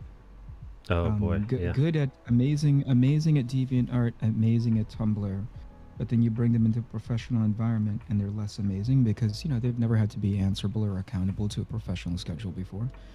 So that sort of amazingness came at their own terms, but if you were to hold them to the standards of like professionalism, they don't know what that is, right? No, of course not. It's way easier to do, well, honestly, this, what I'm doing right now, which is leisurely doodling for my own self-interest, what I want at my own pace, how I want, versus having a fucking deadline and people that hold you accountable. Those are two wildly different things. Yeah, and then, you know, there's people in those spaces. Imagine a Bruce Timm type telling you, "Hey, this shot is wrong. Sure. Oh yeah, that too. You should do X, Y, and Z instead." And they're like, "I don't believe that is true, Bruce." I'm sorry, Bruce. I take umbrage with this. And they push back on it, not realizing, Yeah. you know, you work I for love him, your not the laugh, other way Mike. around. You know. It's just, if you understood, because don't listen. I've had Eric Bonham a couple times suggest things to me, or suggest that things might be askew or off in my piece, or would perhaps benefit, not that they were wrong, but would perhaps benefit from a tweak here or there. And listen, it pains me to admit this, but in full honesty, the egotists in me, I get a little defensive. Not, but I tend to, my first instinct is defense. However, I want to say the vast majority of the suggestions that he's given me, I've taken. Because after that first initial wave of like, hey, what do you you know, like that. It's just an instinctual. Yeah. Once I'm able Does to like, it without even realizing it? yeah, man. Once I'm able to take a breath, step back, you realize that firstly, Bonum is trying to help, right? As our, you know, generally, especially if you're at a job, you know, first off, it's your fucking boss, right? But second off, they want the best for the product and for the art. So you realize, and this person knows a fuckload more about the craft than you do, generally speaking. So yeah, I don't know, man. I think It's a little, in those two cases, I think it's a little bit different, right? If it's unsolicited, if it's just two pals throwing commentary back at each other, throwing like, hey, here's how you can improve that. That's very different. But when you're in a working environment where that guy is a director and supervisor, and basically, as far as the food chain is concerned, that guy is the guy that you answer to. That's not a moment to like, I don't know, you know? right.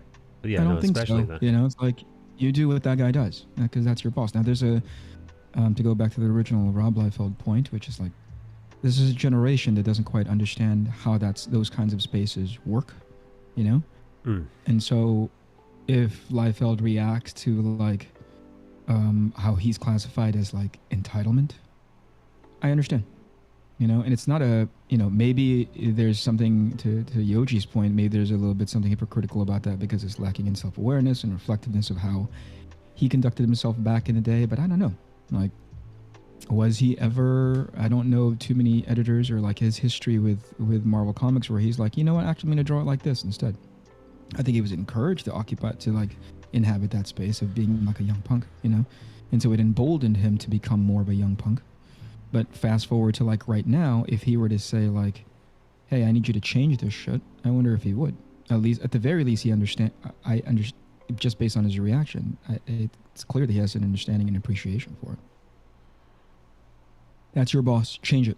You know. Yes. Yeah. No. Listen. At the end of the day, specifically, that's your boss, and your boss told you to do something, and you should probably do it. That's my attitude. Unless it's something really stupid. Yeah. You know what I mean? Yeah. Like, hey, draw more like this guy rather than rather than you, and you're like, wait, you hired Right. me because I draw like me. You know. Right. That's Draw- something else, right? That's a conversation. But like, I don't know the nuances and the specificities of what he's talking about. But just like generally, I've experienced that. I've actually been in the back, like when somebody's getting a critique and been like, "That's oof, man, I've been working in this industry for a while," and the fact that you just sit there and be like, "Actually, Bruce, How long ago was this?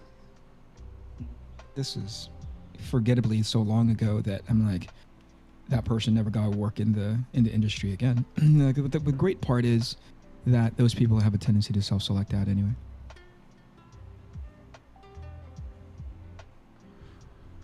Yeah. No. I mean, also, if you can't, like, if you're not, some people aren't built for it. Also, right? I agree. Their ego can't handle it. Their mind can't handle the deadlines. There was a really awesome artist, actually. You know, I don't want to say what book she worked on, but a handful of years ago, she was kicking ass on a Marvel book. And we weren't friends, but we were friendly. I'd bump into her at conventions. I'd always say hi. Very nice. I was very complimentary of her work. Her work was good. But I saw her, she started to slip. You know? Art-wise? Art. Not necessarily art-wise. The quality of art was good, but it was deadline-wise, time-wise. I saw... I ran first, you know, we had a conversation. She was talking about how, you know, she was behind on something. Fast forward a couple of conventions later, I see her actively bailing on her table. I'm like, what's up? She's like, oh man, somebody's really dogging me for a commission I owe them. Or maybe even a couple of people that were. Wait, really? Yeah. But like, it was because she was so late. Now, I didn't say anything. What the hell do I care? But it was just like, you started to see how everything was kind of starting to not fall apart, but it clearly seemed like she was falling behind on lots of art responsibilities, deadlines. And I think it wasn't that creatively or artistically she couldn't keep pace, but it was the fucking deadlines. It was the, you know, they're, when you have to have something done, you have to have it done. And some people just, I don't think they work that great under pressure like that. Yeah. They work when they want to work. Right. That's okay, right? Like, I don't have anything against that. Do the work in the most optimal way that you can do that work, but sometimes that's not in a professional environment because those have schedules and deadlines and responsibilities and accountability. Yeah. Oh, yeah. Hang on. Let's see. Oh, Yoji wrote. People still waiting 5 years for Brigade on Kickstarter. He's still screwing people and missing deadlines and burning bridges. I told you about Platt. Rob is full of shit. He was the exact same way, and still is in some cases. Out of all the image founders and creators, he's the only one that didn't improve and regressed, drawing barely what is passable as sequential art, letting the inker and colors do the heavy lifting because he's too lazy to draw or render anything, much less draw a background. He hogged all the glory and tried to hog all the money. He's left a trail of angry people he's lied to, disappointed, and stole and withheld money from. He might have helped a couple guys who weren't ready for prime time or get their big break, but he hadn't found half the big name talent that Jim or Mark has. Here's a guy still trying to grift and live out his past glory. Damn, Yoji. Jesus Christ, man. As the drag queens say, it doesn't sound like Yoji has read him to filth. Jeez.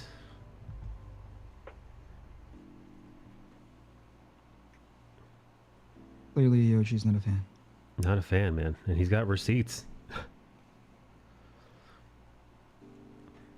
Yeah, so, I mean, but, you know, Eric, if it's been as long as you say it's been, this has been an ongoing problem. Because, you know, you might have been dealing with, at the time, you might have been dealing with millennials way back when. Now, this is the next generation, right? You're probably, it's probably Gen Zers now that are the new hot commodity. It's twofold, right? Which is like, hey, you can point at them and say, oh my God, these dummies can, you know, how dare they do the blah, blah, you know, like be incensed at the idea that they can say or do something like that. But it's also like those motherfuckers didn't walk into those professional environments and say, give me a job. You gave them a job. You know? Right. Mm-hmm, mm-hmm. So it's not like they went in there at gunpoint and sort of like, you know, took up a chair and said, hey, you're going to start paying me a salary now or whatever. Like you gave them that job, right? So that's part on the employer's part, in employer's shoulders to say, I should have vetted this dum-dum a little bit more. Right. But sometimes you just can't do that up front. You know what I mean? Like you just get caught up in the hype that they're so-and-so, you know? Yeah, well, maybe they're really good. They're like, oh, you're not. Yeah. I mean, there's for every one of these stories that we're talking about, like the nightmare scenario of somebody not, you know, being sort of entitled, being like you know, lacking in professionalism. There's 4 or 5 that end up working out, you know? Sure. Yeah, And those guys, you know, they don't ever pop up anywhere as far as like controversy is concerned because they're just like head down doing their jobs and still getting work, you know? So, I don't know. I think we focus on the sensationalized part of it because it's fun to talk about, but right. you know, for every one of those guys, 3 people are just like kicking ass in that space, so.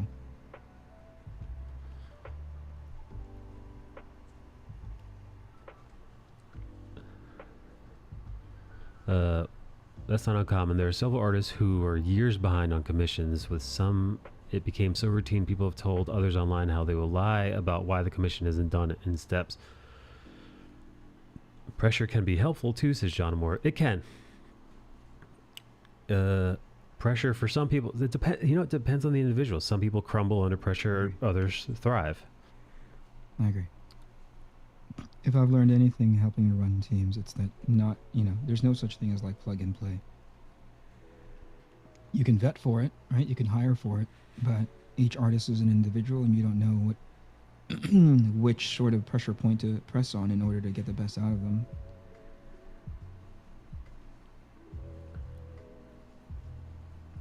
Yeah, Yoji's kind of reiterating what you said earlier.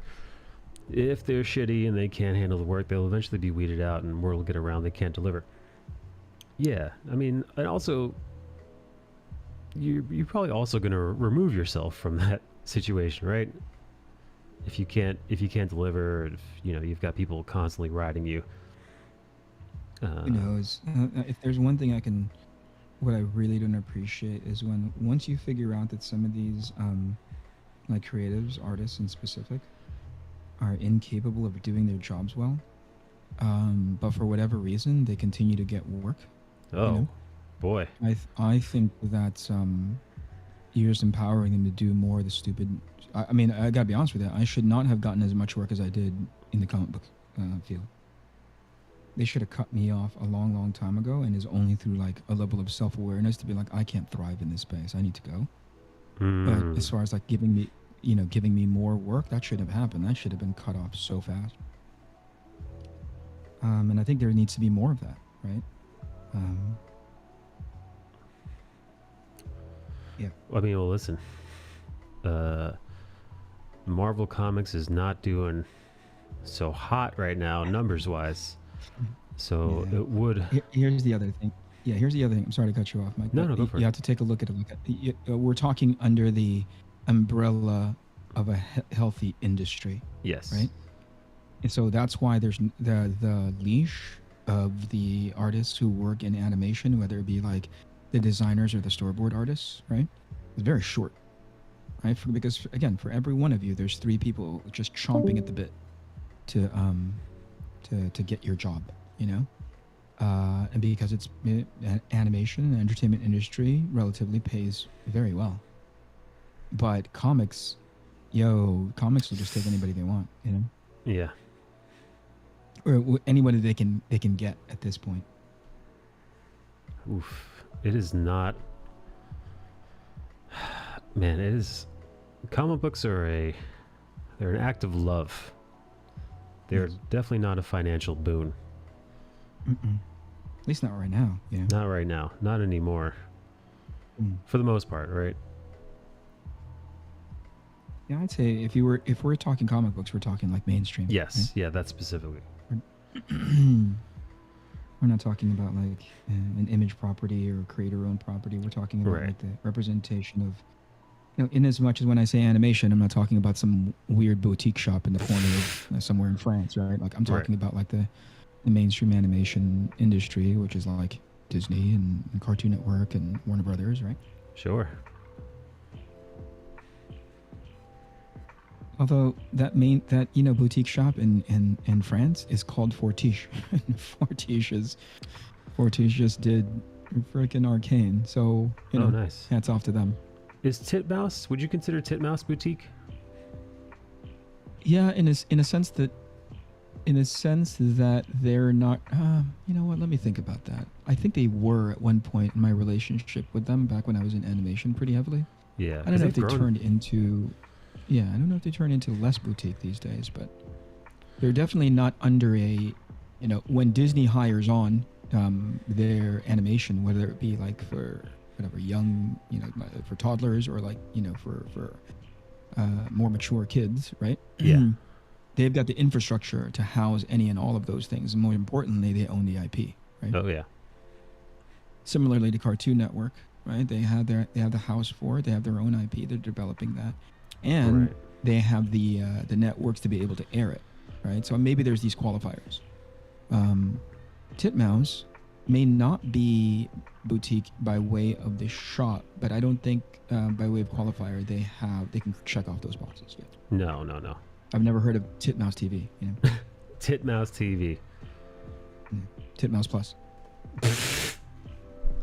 Titmouse did Vox Machina. Titmouse has done some pretty Mhm. heavy titles. Yeah, I mean, it'd be great to ask them. Do you believe you guys are still a boutique shop, or Hmm. Some stuff from HBO Plus tell you got that- dropped and put on Cartoon Network instead. I tell you that the wife worked on that Vox Machina. I didn't know she worked on Vox Machina. When was this? She did. Oh gosh, this was sometime last year. Storyboarded for that show. Oh, dude, I love that she's still doing it, man. That's great.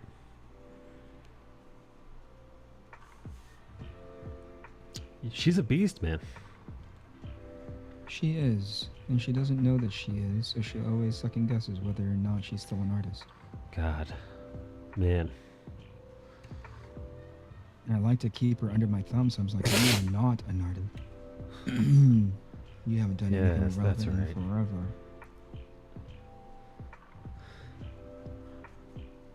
You did tell us it was a sled gang call. John's making things up. John's fibbing I again. think he's actively just saying Mike's memory can't be trusted. I mean, that's In true. so many words. I mean, he's not wrong. Yeah. Some stuff from the HBO Plus got dropped. A bunch of people are getting laid off at HBO Plus. Oh yeah, no, it's gonna be. I mean, it's been a bloodbath so since bad. all this stuff I feel started going so down. bad. Dude, Yeah. dude, it's. I mean, I'm So laughing, bad. but like, it was a couple of years ago, right? Was that giant? Because they've been. Listen, if you worked at Warner Brothers over the last 5 years, to call what must be your work experience or job security tumultuous would be a grand understatement. Over the last few years, the shakeups that we've seen at Warner Brothers, I mean, from the selling to Discovery to the mass layoffs, and now with the HBO Plus gutting, it seems like the cuts haven't stopped, and I'm real curious as to where the chips are going to fall when all is said and done. I hope everybody lands on their feet. It's No, of course, yeah. You know.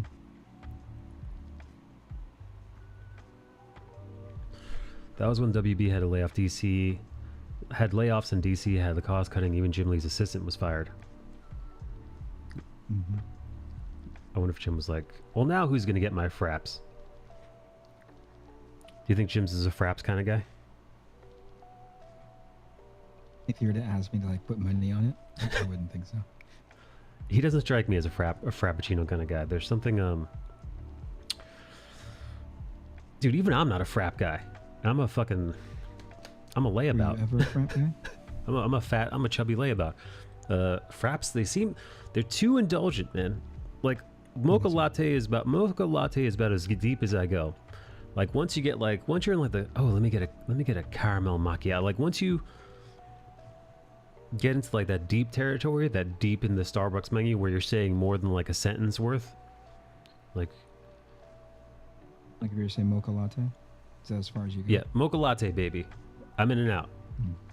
Jim's Asian. He's lactose intolerant. Man, you know how many Asian and lactose intolerant people I've met who just suffer the They say butt. screw it. Yeah. I don't care if I'm farting the Frap. rest of the day. I'm doing it. Yep.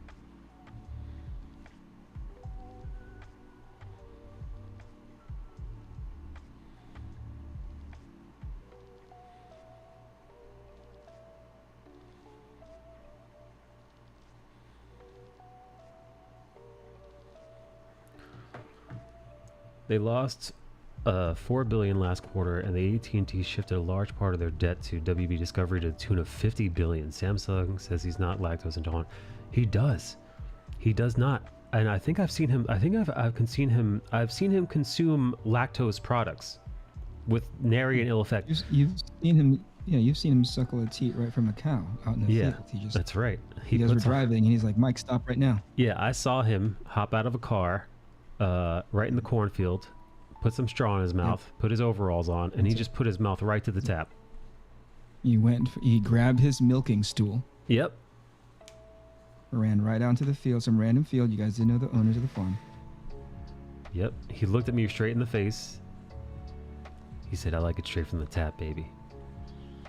He just went right for the teat, baby. And you know what the worst part was? He made eye contact with me the entire time.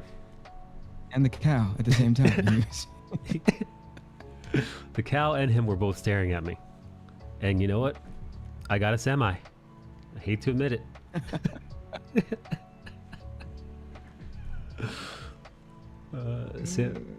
Terrible mutant power. Now, Yoji, for all we know, Kreese is just a dirty liar. Imagine if he's like, Psh, hand me that frap. I'm like, almond milk frap? He's like, no, whole milk.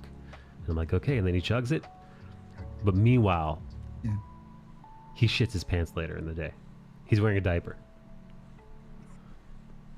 Here's what I'm suggesting. If you're listening and you go to comic book conventions, when you see Kreese walking around, give him kind of a tap on the butt cheek to hear if you hear a diaper sound. If you hear that diaper Don't do crunch, that. Don't do that. Nope. I've got a theory. Write this down, Yoji. Kreese is wearing Depends, and he's showboating. He's trying to make a big show of it, how strong of an Asian he is, that he's got the lactose enzymes. He's a dirty liar, and we're gonna suss him out. By tapping on his butt. So stupid. You're Dude. so dumb. You're gonna get. How funny would it be if like I snuck over to the comics art booth and like I hid a bag of like adult Depends under his desk, and then we had You someone. ask me how funny that would be? No, but then somebody comes up to him and is like, I heard you really are lactose intolerant, and you actually wear diapers. He's like, what the fuck are you talking about? It's like, no, I don't. But like got loud with him, made a scene, right? Made people look, and like people are looking. Maybe somebody pulls out their phone because people getting loud, and then you hear somebody shout out, and by somebody I mean me. It's like, look, he's got the pens under his desk, and they point. Like, well, what are those? Adult diapers. This is where your brain goes. You know what I mean? This is like you spent energy coming up with that fucking scenario right now to be like, oh, dude, wouldn't it be cool? You know? You know what the problem is? I don't have the engine for it. It's a solid I mean, you idea. have the engine. Like, you know, dude, you know, I would love to go to a convention and stash a pair of diapers under Kreese's desk just to pull that prank on him. That's what you would love to do? You would love to do that? I would, in theory, yes, but I wouldn't love it enough to actually go ahead and do it because the logistics of it, right? You got to go out to CVS, you got to find adult diapers, you got to like find somebody who's going to ask him about being lactose. It's a whole ordeal. It's a committed bit. Yeah, it's a lot of commitment, man. Like, I don't have the engine for that. I kind of wish I did, though. I kind of wish I did. I'm glad that you don't, though. Like I was that Because if you could committed. do that to Kreese, who's like a gentle soul, can you imagine what you would do to me or like fucking Dave Tran. I don't want villains as friends. You know what I Yeah, mean? That's no. villainous shit that you're doing. That's You're hardcore. a villain. You're a bad guy.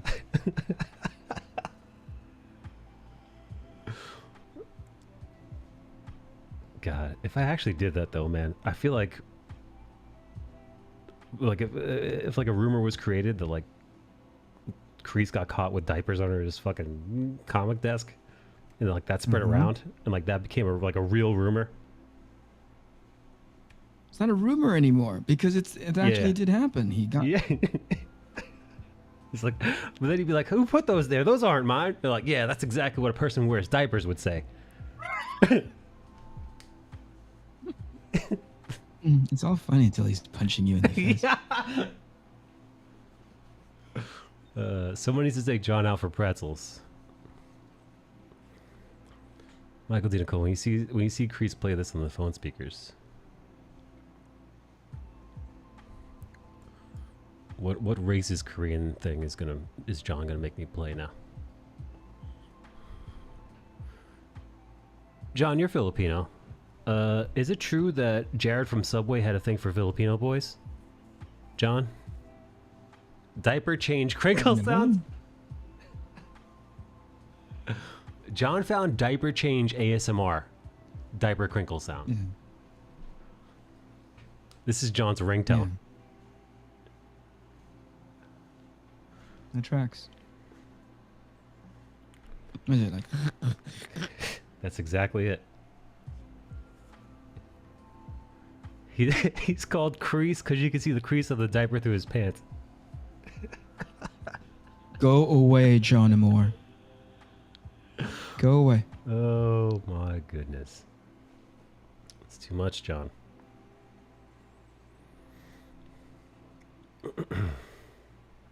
Got him. John, why are you not in voice chat, bud? Did you really pre-program one of those shortcut buttons to like flop the canvas? Oh, did you see that? Yes. Yeah, That's yeah. what Oh, dude, you know I use your... Thank you for sending me this thing. I use it every day. You use it really? I found it to be a little clumsy. I'm glad that somebody's using because I bought a couple of them with every intent of sending you one. Right? Yeah, Took a little while. Sorry about that. no problem. But as I sent it to you, I'm like, okay, so I'm finding this a little bit not redundant, but what's the word I'm looking for here, Mike? Not redundant, but Clunky? Unnecessary? yeah, unnecessary. It's probably redundant, unnecessary. But anyway, like, I don't know if Mike's gonna get into this. So as I sent it to you, I'm like, oh, I'll be prepared to have that thing sit in your cynically. I was like, be prepared for that thing to be sitting in your your tech drawer, you know. Right. But I'm glad right. that you're getting it. I'm glad that you have it. Yeah, no, the trick was, it was kind of, and I still want to get like stickers or something. The only adjustment I would make and plan on making is having a tactile feel to where the buttons are, so I don't need to look. I've hot wired like a lot of the corner buttons to things, or not hot wired, but like I know in my head that, you know, if I want to erase something, I don't need to switch the eraser. Like the erase and undo buttons, I've just about memorized, so I could just undo something quick, redo it, and then, or erase as need be very quick, and then. But like even like the freehand tool is one that I use a bunch that I would like to know where it is. It's kind of in the middle there. Yeah. It's kind of in the middle, so it's hard to guess where it is if you're not looking. So I think like I would add a little sticker button to it, like a little tactile feel. So I'm like, okay, this is the quick button, and then just be able to navigate around like it's Braille. This way I don't have to look, and I could streamline it even I was more. gonna say, couldn't you, like put a little whatever. Yeah, I'm gonna see if I got. I don't, you know, you know what? To the surprise of none, me, a 30-some-odd-year-old man hurtling towards his 40s, does not have stickers readily available to me. You don't have stickers? I don't have stickers around. Usually, people give me stickers, I chuck them. I mean, you just don't have like white labels or something? You know what? You know what? The wife may have some in her stationery, something like that. I gotta go fishing through her And stuff. here's the other thing: you don't even need to. What do you call it? You don't even need to put it on each individual button. You just need a button to register. You know. So Yes. like the oh gosh, back when there was push button phones. You know. Right. Yeah. Number 5 always had that little tiny nipple on it. Yeah. No, that's exactly right. There is a slight. The color wheel button has a little nip on it, but it's barely there, so it barely reads. Yeah. So I need something a little bit more. Like your nipple's obvious. Is that what you're saying? Yeah, as obvious as a cow's teat. Nope.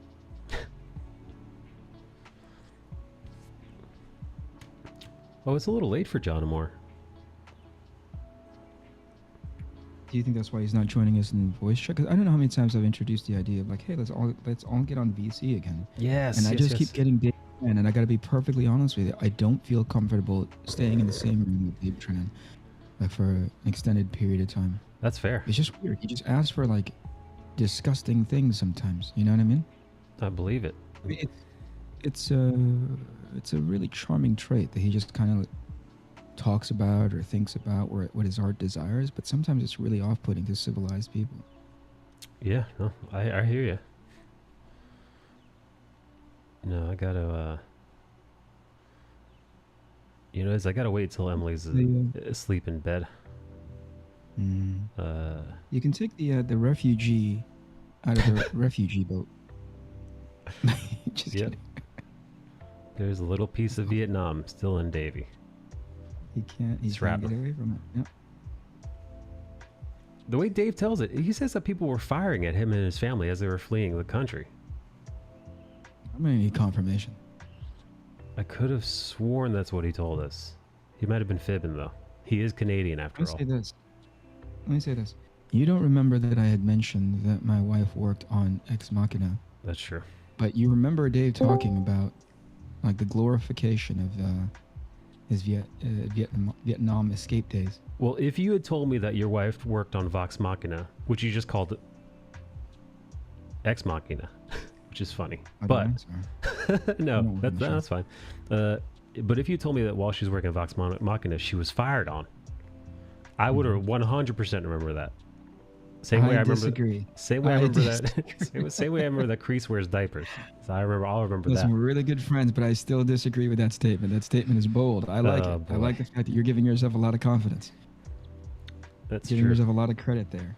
But no, I still no. I disagree with that. Ah, poo. Speaking of poo, look who it is. Look at this. It's Bale. Look who it is. Dale. Hey, howdy. Hey, buddy. I heard going we were on, man? shooting at refugees and I had to come in. Yeah. Yeah, you're. Yeah, you don't want to know what he did during the Bosnian massacre. Bale. Dale, were you involved in that at all?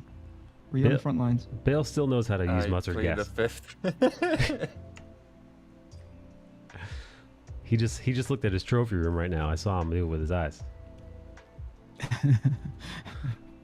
We don't talk about And by the trophy room, I told you trophy that. room, you mean like the ears of all of his victims all strung up on the wall. Yeah, well, you guys have heard of scalping, right? Bale invented something during the Bosnian conflict called pubing. It's like scalping, but for the No. nether regions. No. Listen, all I'm saying is he's got a shag carpet in his bathroom. You don't want to know where it came from. It comes in patches. It's got a lot of Here I different thought I'd be more creative. Ivy, come on, Isaac. Oh, thanks, Gek. Thanks for hanging out, Gek. patches. Yeah. On the note of like pubes rug. There's some left. Hey, vitamins. I wonder what certain people's cutoffs are for your bullshit, right? But there's only one way to find out. I think to each every person, it's different, right? Like if he says one more fucking thing about X, I'm out. And it's like pubes, and he's like, I'm out. I'm out of here. I'm getting out of done. here. I'm done. Well, because Gek is new. Gek found me off of a YouTube short the other day. What a dumb. Oh, not him, Uh, but you. Yeah, for making YouTube shorts in the first place.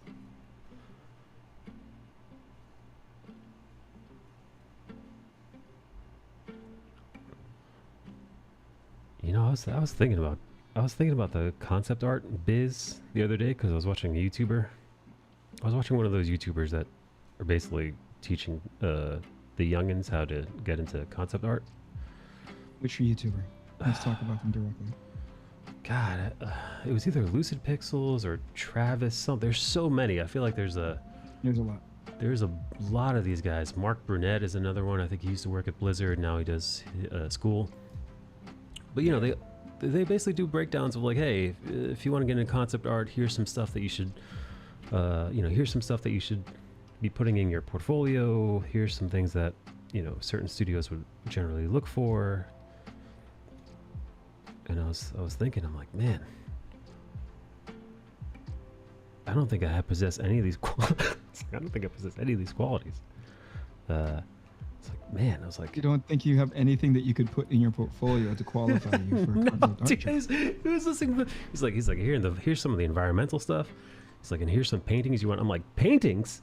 Like, people are painting? I'm just over here doodling cartoon characters. Bill, you ever think about dipping your toes in the concept art pool?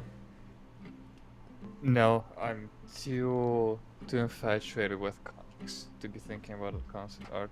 You're a comic whore. It's in your bones. We were talking about earlier about that you got to have a love for these comics, man. And Bale's one of Oh, them. yeah. You know, He does. Bale's one of the people. that It's- I'm loves still in comics. that phase Phase. where when I see, It's just a phase, man. phase. No, in the phase where when I see some of the greats, the big guys' work, I still sometimes go, "Oh, you can do that." That's awesome. I'm Same. still in that phase. That's awesome. Like, here's the most obvious and stupid thing that I saw that I went, "Oh, I forgot you can do that." I read, what was his name? I have this comic here. The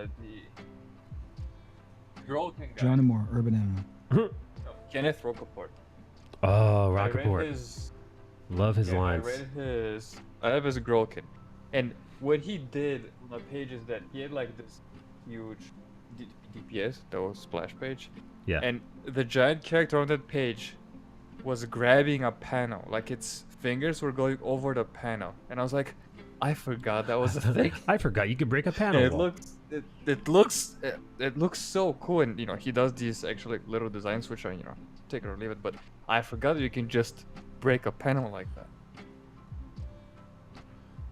It's And recently I read Tatsuki Fujimoto, Chainsaw Man creator. I read his 200-page one-shot, and it felt like I was reading a movie. That guy knows how to manipulate a comic medium to give you a fantastic experience. I was actually watching. This is gonna sound weird. I was watching a TikTok video, but the dude was doing like a 3-minute long breakdown of Daniel Warren Johnson's Wonder Woman comic that he did a while back. Oh yeah, I forgot the actual name of It's the got a comic. very I don't know cool what you're title talking to about. it. You know, Was it Dead Earth or something? something like that. Let me see. I'll find it for you. It was something edgy for sure. And it was excellent. Each panel that he showed was just so dynamic and energetic and fun. It seemed Oh, yeah, really his fun. Murder Falcon is awesome. Let's see, Dead Earth, Wonder Woman, Dead Daniel Earth. Warren Johnson. Stuff like that really Well, makes you yeah. grateful. Are comics still being made like that? Or I was about to make a general statement that I don't feel like comics is focused on coming up with fun shit anymore. It's always like I whatever think sort of. it's like a bunch of posts, like a big pile of quotes, and there's like a couple of gems in them. It's very rare that you find these super fun and dynamic and off-the-wall comics nowadays. Mm. Off the top of my head, the people that I know that do that are yourself, Master Kennedy, Brett Booth, Kenneth Rocafort, Daniel Warren Johnson, and who else off the top of my head does like these super dynamic and eye-opening. Oh, you can do that. James Heron does a book called Heron what is it, too. Ultra Mega. Yeah. Oh yeah, Ultra Mega. I forgot about that. That thing is simple. Ultra Mega is like It's super fun. unapologetic about what it's trying to do. You Oh, know what I yeah. mean? It's like It's awesome. No, I've dug that I dude. love it. good I- books. I've read a lot of Heron's Rumble too. Similar thing, man. You get to see his manga influence, but he rips with it, and he's just Mhm. it's kind of this unapologetic yet beautiful messiness in his line work. Oh yeah, it's he this, makes it work. yeah, he makes it work in this kind of organized chaos. It's not exactly like, but it gives me the vibes of Ashley Wood and Mafood, where it's Sure. the illusion is that it's almost sketch like, but when you take a closer look, you realize that it's an expertise. Yeah, that's pretty cool. It's pretty dang cool.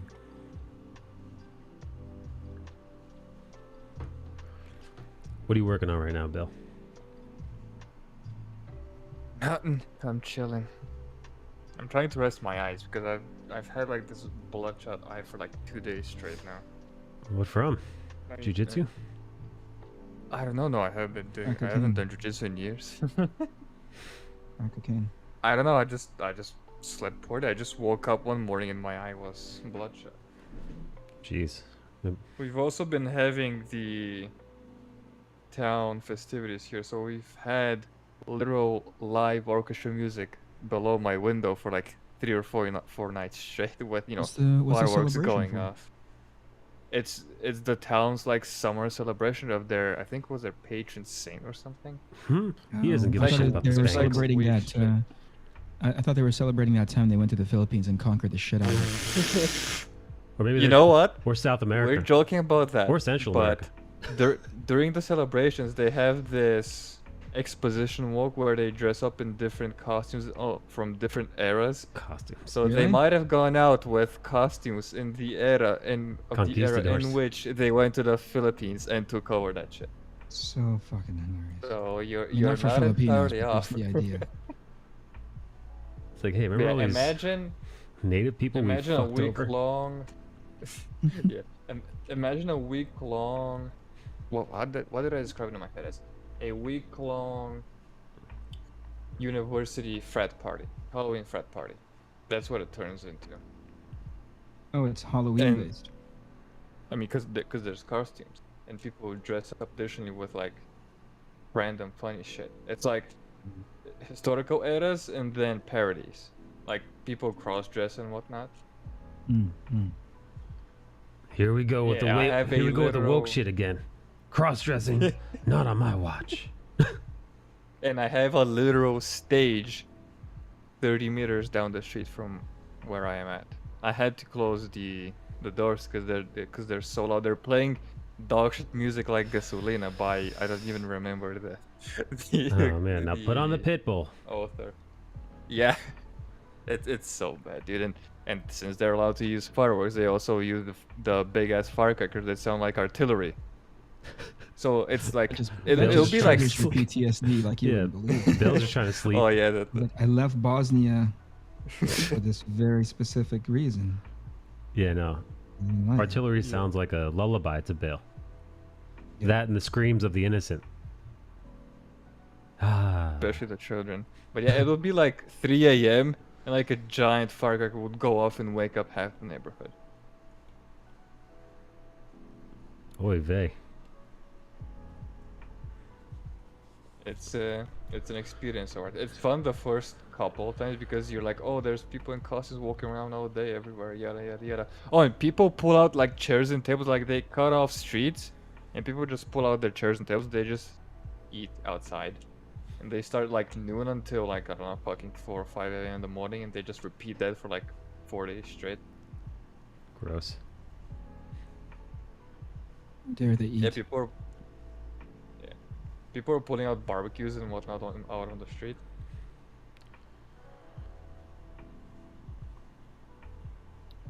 Something. Hey, Bill, are Spanish women particularly hairy? Not the ones I've been with. Fully shaved.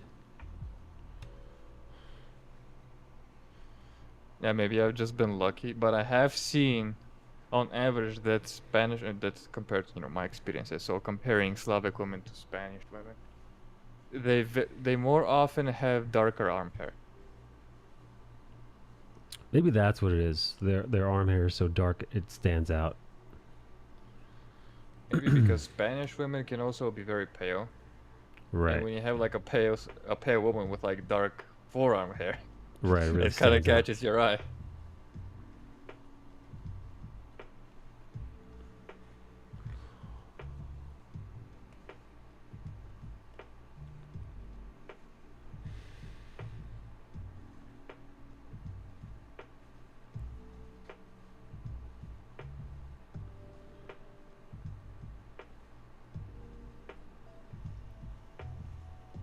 Are you drawing Thorn? Who? Or Bramble, sorry. Stjepan Oh. Šejić created this, I don't know if he created, he showed off this more savage form of poison ivy and he called her Bramble. Oh, that's the one where she's got teeth. Oh, I guess. Oh, I see. I guess Yeah. those dudes. Yeah, I did kind of make the leaves look like they were teeth-like. I just want to give her a little bit of an edge. But I must have. Yeah, well, he does black and red and green, right? Like, Yep. she almost looks like a. For those of you who don't know, poison ivy. There's so many different, beautiful, very cool iterations of the poison ivy outfit. One of the standard ones is the, the Bruce Timm version, which I don't know if he created that, but I think it's one of the most iconic where she's basically got thigh highs and a bustier Yeah, babe. of leaves. But there's another one that I don't like of her, like she's in a button-down shirt and panties. I think that's the Arkham Asylum version. Yeah. I think, Yeah. that is there. Yeah, button-down shirt and panties, which is kind of, I think, a little lackluster. Like, yeah, it's provocative, but it's like, give me a little style. Maybe it makes sense in context of the game. Right? That's got to be it, right?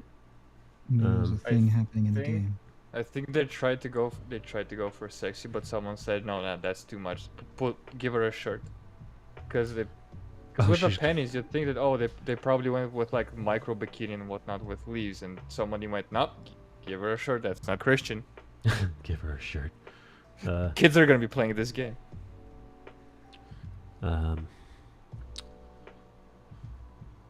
There's some really cool ones. I did stumble across Bramble when I was looking for references, and yeah, that almost looks like a poison ivy / venom getup.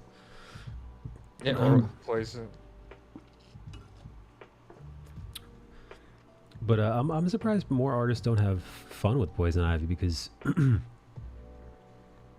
I mean, the possibilities are kind of endless, right? Like, Yeah, I mean, she's a plant chick. yeah, Go nuts. but like plants, right?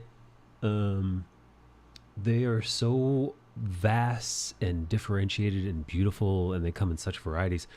From the leaves you see on the tree outside to some of the most exotic, crazy leaves you've ever seen, to these beautiful blooms. And just think of it like if you're in a desert and you look at the succulents that you might find there that look like they're growing almost alien life, to like to some distant rainforest somewhere where you just got this endless green canopy, right? It's a green everywhere. And you see these jungle plants, and they look like something out of Jurassic Park. But like my point being is that poison ivy, much like Swamp Thing, has these, like, her outfit is fucking boundless. Feather wings, thorn arms, like it. But yet, so often, man, the designs that you see coming out of DC Comics, minus Bramble, which is like my point being, a design like Bramble's, where like, yes, the leaves do look like teeth. And they do look like they're kind of ripping her in half, or like half eating her, and she looks almost like a demon. And lots of sharp lines and lots of organic lines, but they look scary, almost like they're overtaking her, because some plants kind of do that, right? Weeds do that. Literally, crawling ivy, or common English ivy, will choke to death a fucking tree. Like, if those vines get too large, they will fucking kill a huge 100-foot oak tree like it's nothing. It's like there's something like kind of like awesome and like dangerous about plants and mushrooms and shit. Actually, I saw somebody recently did it was Mindy Lee, that badass, that fucking beast, Mindy Lee. She did her rendition of a fungal poison ivy, and she had kind of like these mushroom like growths on her suit, and it looked so cool. And I thought, man, I wish there was more. To Eric's point, I wish there were more fun in comic books, like readily seen fun. Yeah. We'll get there one day. Let me see. And if people aren't making it, we'll make it ourselves. Well, I mean that's what people are doing, man. I mean, Yeah.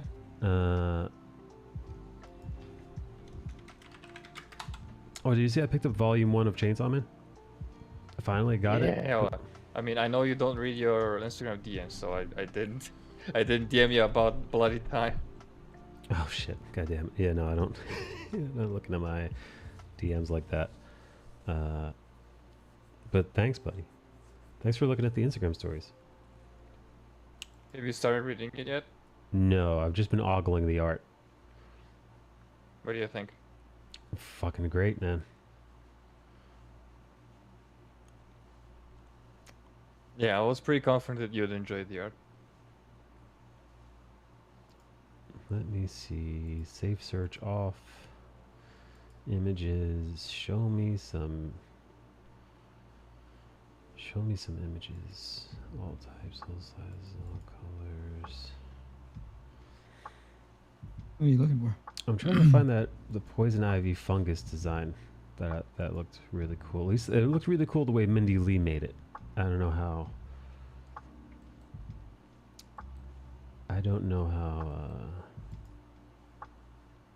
Scrolling.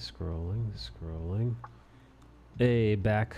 Took out the trash. Is that a metaphor, you think? Who said that? It's 3 a.m. over here. Were you scared to take out the trash, Sean? Because of skinwalkers or Wendigos? They might snatch you up. Are you talking about skinwalkers again?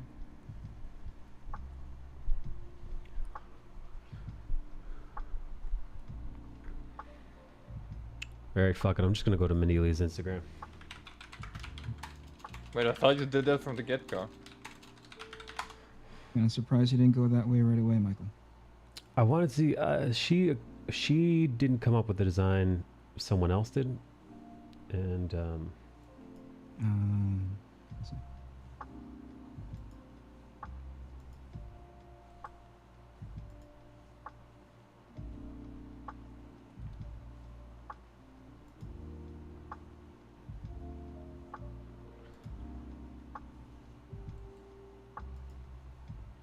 oh, alright. Damn, she didn't say who does. Ah, fuck it. I'm just gonna show you guys. Somebody said, you put some fungi on her. I see. I stand. I hate that word, but Mindy Lee says it's based on an existing fungal design. Hee hee. But I do like this version of her. But I've never seen this fungal design anywhere else. If you guys have, please feel free to enlighten me. But I guess I'm assuming Mindy Lee's working on Procreate, just looking at the way this is broken down.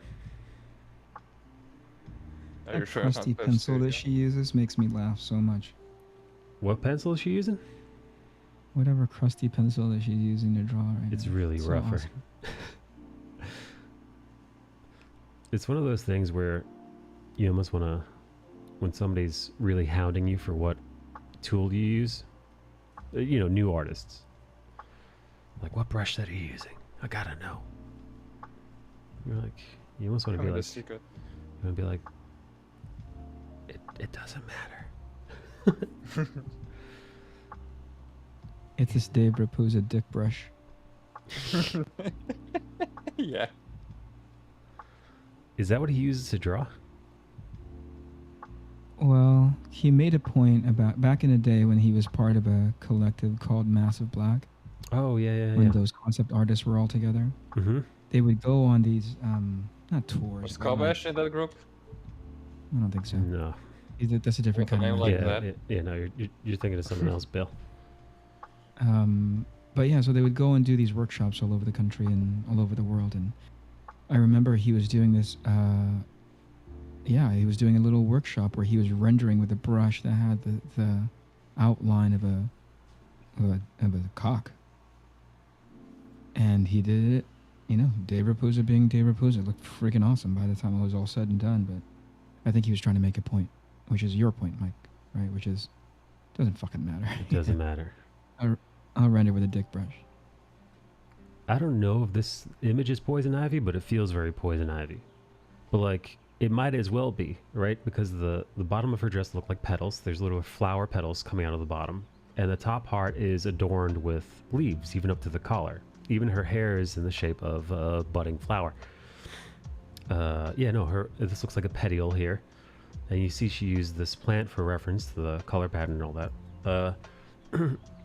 That paired with this fungal one, paired with this. I don't know if this is poison ivy. It is, but she's done as a butterfly. Those, matter of fact, those look like alocasia down there. A beautiful plant. But like you can see, look how much fun she's having with the design, with the character. I kind of wish that this was a sentiment and a feeling that you got. That was through. I wish this was a ubiquitous thing in comic books, rather than it being a novelty. It's like, oh wow, look at this. In my eyes, it should be the default. If Yeah. yeah, And I don't know. What do you think The that is? biggest- You think that's a comic book culture thing? Where it's like Yeah, I was gonna nobody's ask the really same there to thing. do anything new. They're just there to They just do there a to steal a job, so to paycheck. speak. Yeah. I don't know. Most of the man. books do read like that, so I wouldn't be Yeah, surprised. you're right. It's not just Wait, the what'd you art. say, Bill? That most of the books do read like it's someone just doing a job. You're doing a 9 to 5, but with doodling. Mm. Or as we'd say in League, stealing a paycheck. Mm. Unfortunate, because you know, the downside to all this clearly is, I mean, despite the industry suffering a bit, is there's now a generation. I'd say the generation is lost in regards to, like, it was lost. Comics lost a generation of youth, because much Wait, like. Mike. Hmm? In what way? So I mean, you know, my dad showed me comics. I don't know if his dad showed him comics, but he might have. I mean, I wouldn't be surprised if Gen Xers, millennials showed their kids comic books. Now I feel like if a kid has any interest in comic books, it's by way of the MCU. You know, I don't think. Last time I was at a comic shop, which again has been months and months, but it was mostly empty. It's no longer like a hub, a cultural touchstone, the comic book shop.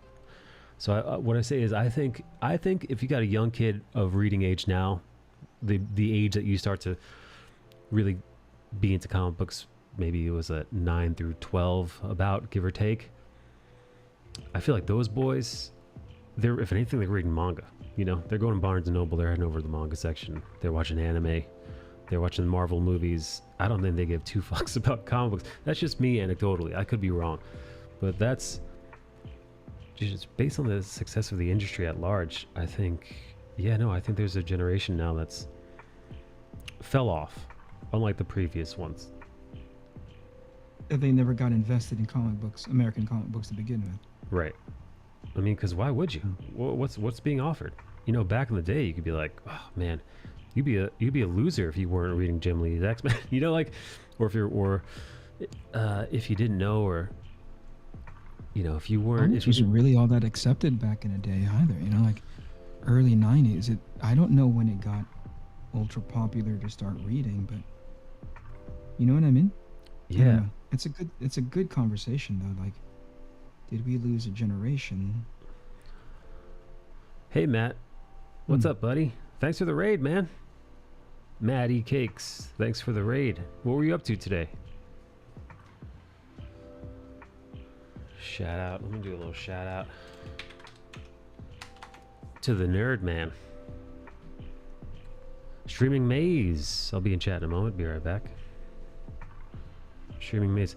You know, that's my, I think, well, based off of what I've seen the young folks up to on TikTok and on Instagram and on YouTube Shorts,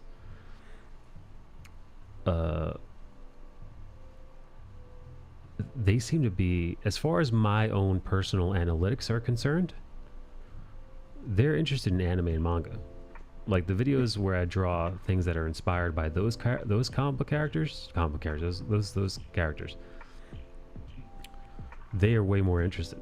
So they're picking up Chainsaw Man, Jujutsu Kaisen, My Hero Academia, Naruto. These are like, that's their bag. That's the, Yeah. And you know why? Yeah, why not? Alright, what's up? Like next week? Why? Because you're too poor to afford $4.99 Hey, today? Rudy! The Rude Meister. Thank you so much for 3 months, bud. And hello, KG. Welcome back, Cage. I hope you guys are having fun today.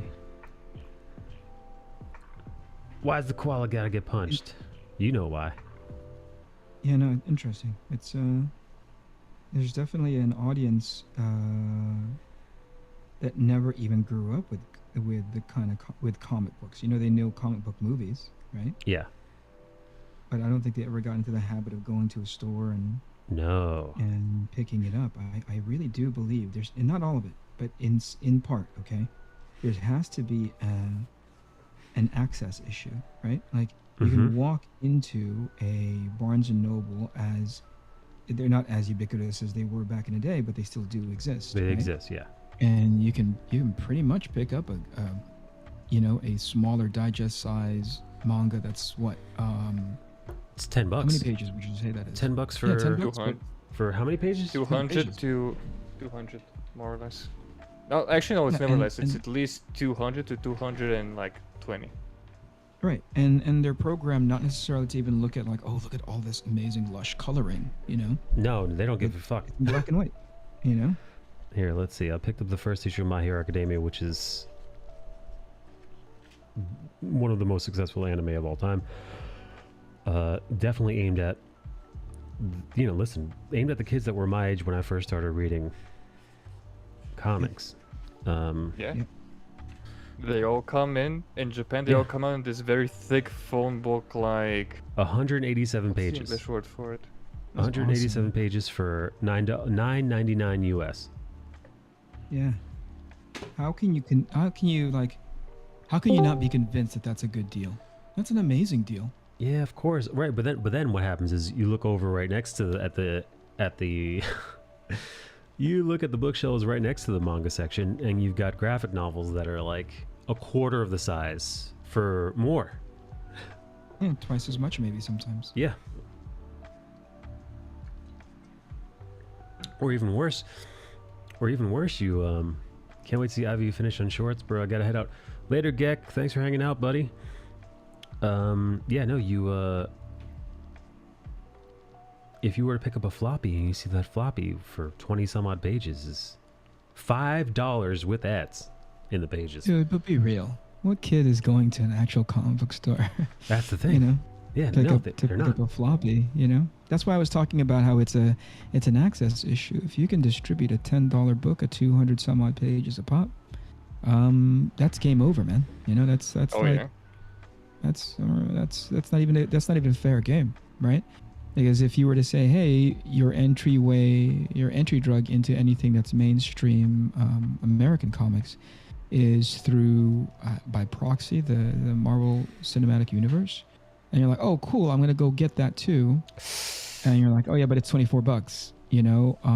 It's not readily. I don't know which one of these I should pick up to understand the basics in the story, because this thing is like 50 some odd years old or whatever it Yeah, is. I mean, there's that too, right? And it's not very inexpensive. Right. Yeah, that's game over. Yeah, it's. Thank you for coming. That's game. You pointed out all the flaws. A kid, imagine a kid just watched Endgame, loved it, finally wants to go. You finally convince your parents to drag you to a comic book store. You get in there. You don't know where to look. You don't know what to buy. There's no easy onboarding for a new fan. And then you find maybe something that looks like Civil War or something you might recognize, and then you realize, oh, but this isn't anything like what I saw on screen. And hey, where's Iron Man? Oh, we don't have Iron Man. We have Iron Heart. Yeah. Hey, where's the Here's Captain another America? big issue that comics are still to figure out. Where do you start? Where do you start? Where do you start? Where do Yeah. you start? Yeah, no, it's You gotta you have to have the series of books. Like for instance, if you know that crack cocaine is a thing that sells, go make fucking crack cocaine. You know, don't try to convince people this is just as good as crack cocaine. You know, if you know manga is doing well, right? Digest size 200 pages, volumes are clearly marked as 1, 2, 3, and so on, because that's a clear indication of like, hey, if I want to get into this, I know what volume 1 looks like. Go make that thing. They gave you the playbook. Go make it exactly that, and try to encapsulate the very best of Captain America, and not say, hey, go back to the omnibus and read this shit. No, don't do that. Do this version, do the gateway drug version of Captain America, and make it available for $10. here. What you gotta do, kid, is you gotta start reading from 1968. That's when Cap Exactly, really starts exactly. getting Can you good. imagine telling some guy who has zero idea of what Captain America is? They just saw him. They think they're pretty dang cool, and I said, okay, cool. Where can I learn more about this guy? Oh yeah, what are the quintessential things that I need to know? What do I need to know about Chainsaw Man? Or here's 3 volumes easily, and it's like $30 or whatever it is. You can get his, you can oversaturate your Chainsaw Man experience with just these 3 books alone. Or you can go pick up issue 357 of when he faced off against like the Serpent Society, and then 125 when he faced off for the first time in with the Red Skull. Like, that's stupid, you know? Yeah. Just do everything that you can to make the thing as accessible as possible. Especially now, right? Like, let's be honest, Especially man. now. Especially now. The industry is scrambling. I think the mismanagement of it permeates through the entire thing. So, you realize, oh my God, wait, hang on. It seems like they're in trouble. You're like, why are they in such trouble? Well, mismanagement. Well, why aren't they kind of pulling themselves out of this mismanagement? Why are comic books taking this direction? It all seems like you can't fix the problem. You can't even start fixing the problem until you isolate and remove the problem. And it seems to me that the problem is deeply, it's like having sepsis. It's in the blood. It's in the bones. There's an infection that needs to be rooted out before anything can happen. Hey, Matt, what's up, baby? Hey, Matt. What's up, guys? I didn't want to interrupt the I know shit of what I'm talking about discussions. We're just lamenting again about comic No, but books. actually, you're a perfect sort of the test case, right? Like, you know enough about comic books, let's say, or you generally, right? Top level stuff, yeah. And if somebody were to say to you, "Hey, man, I don't know anything about this," right? I don't know anything about Chainsaw Man. I don't know anything about My Hero Academia. Instinctually, you would know, hey, let me go pick up book 1, book 2, book 3 at my local bookstore or whatever, right? Yeah, if I was Easy to know, enough to pick I up. would know somewhat of where to go. Yeah, it would be kind of organically, you'd kind of understand. But if somebody was like, I don't know enough about like Captain America, we have an understanding of him today, it's like you couldn't point to the one thing. You wouldn't even know the sort of step one, Now are you Step talking 1A. Captain America in the comics, or how they portrayed him in the in the comics. In In the the comics. comics. Let's say some guy just saw him in the most recent the Winter Soldier movie. Yeah. Wow, that's really super impactful. I wonder where I can go read more Captain America related stuff. And there's no book that gives you more of the same. It's as I was jokingly saying before, it's like, oh, is a really understand Winter Soldier, you've got to go read that Winter Soldier storyline. But it's like, nah, that's not what I'm really looking for. Not the comic book version of the movie, but more the comic book version of the comic book version of Captain America as I understand him in the movie. You know the difference, right? You know the difference I'm getting at. I mean, I guess the question is, is there? And because what you're basically getting at is like, if you want the Captain America from the movie, ignore all of the originals, and find the one graphic novel where they had him as close to whatever graphic novel that is. Yes, that's pretty logical what you just said right now, but that doesn't exist. Yeah, no. No, well, that's Yeah, that's the same as a problem they have in jumping their off point. movies though too now. Like if you look at, they're doing the same shit with the movies to where like if you come in right and let's say you've never watched a Marvel movie but you're dating somebody, they're like, hey, let's go see Captain America 4. You've got no fucking clue what's going on. Oh sure. So it's kind of the same thing of like, what source material should I watch? There's 3 Captain America movies total, or just 2? There's 3 and then the series. Okay, there's 3 and then whatever the series, Civil which War, I I think, haven't watched counts with as well. Bucky, and yeah, I would agree. I think it's a Captain America movie. Yeah. But like, yeah, so like, I mean, even the movies have that problem because then it goes, oh, I saw Doctor Strange, but I didn't watch WandaVision. They're kind of doing the same shit even in the universe, Oh sure. the Yeah, video yeah. universe. Unfortunately. Yeah. I mean, for me, They're I running taught, into that. You're I running have into that. buddies. They're running into that problem now. Yeah. Yeah. It took a little while. That took 10 years for them to get into this situation. It was like, wait a second, I got to watch everything on Disney Plus to have the second Doctor Strange movie make sense. I don't. Yeah. I remember Wanda, and she was a good guy in the Avengers movies. What the heck happened? The fucking Yeah, I I'm talking saw strictly, like- her I'm in talking strictly Terrible Avengers comics, 2 when she was an orphan, and then Yeah. all of a sudden she was an Avenger, and now she's the bad guy. Like, what in the fuck happened? Yeah. There's some exactly. real- yeah, no, I'm talking strictly comics. Right? Like, As how somebody do you- who is just getting back into comics, I face that problem with everything because it's like Mm. I'm not gonna watch Sandman until I've read at least a good portion, but then it's like, oh, you've got 30 issues. And then you go online and you're like, what are the issues I have that I have to watch? Sandman What are is the ones that confusing, man. And then it's like, well, here's book 1 and 2 and 3, but then there's 4th, and it's like, which issues and storylines are in each book. There is no real, like, if you're somebody new to comics, there needs to be a Venn diagram of, like, if you're looking for this, go here. Good point.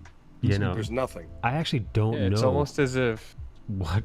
Yeah, I go don't on, know sorry. what it is. I don't know what the first Sandman book is, to be honest.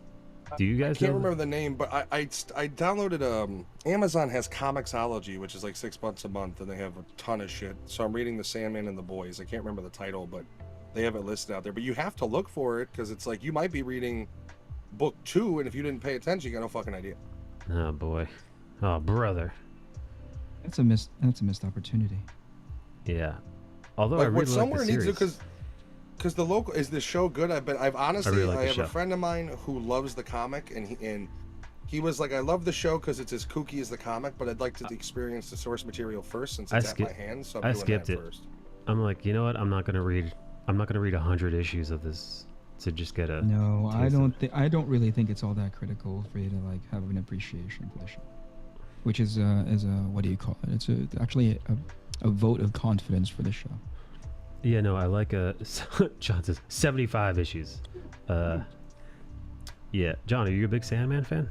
I know my friend Austin is, but I've heard But- the show is excellent. but Matt, to your point, I think in Sandman they did an excellent job of kind of getting the onboarding right for a new person. Nah, man, you don't get it, man. They changed the color of Death, man.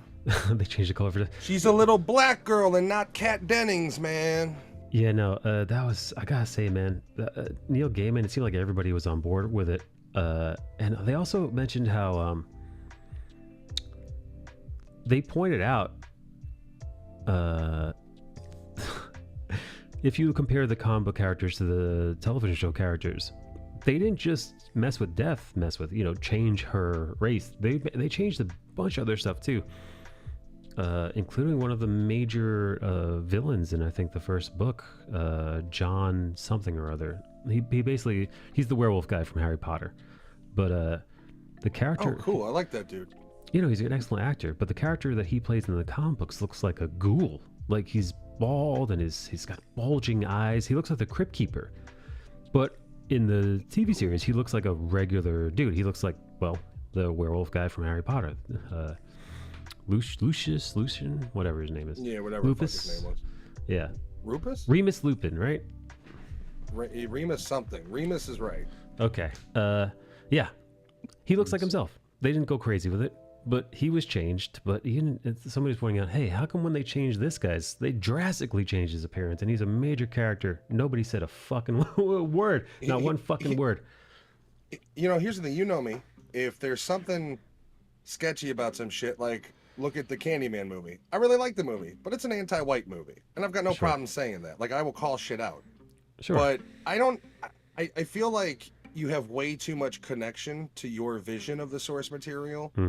Because shouldn't the character of Death, from what I've read and understand, it doesn't really matter the color of the skin. It's No. more about the personality. They Like could if be- it's still, as long as it's a bubbly little kind of kid/girl. Yes. You know, Yes. it's still Death. It's Right. portrayed essentially the same. It's just you have a little black kid, which I don't understand why that's an issue. I don't like here. I don't understand why it's an issue on I don't either thi- side. Frankly, like if you're straight, I you should be don't able to play think clay, black, white. It shouldn't really matter. What's up, Eric? I don't think it should be an issue either. I just believe that sometimes, if this was done in any other era outside of like right now it's being like super hyper politicized, outside of like right now, it shouldn't be an issue. But they don't have as much of that trust equity from the public anymore, that it's not something political, right? No, Yeah. I get that. I don't but, like, care. Look at the Yeah. Watchmen.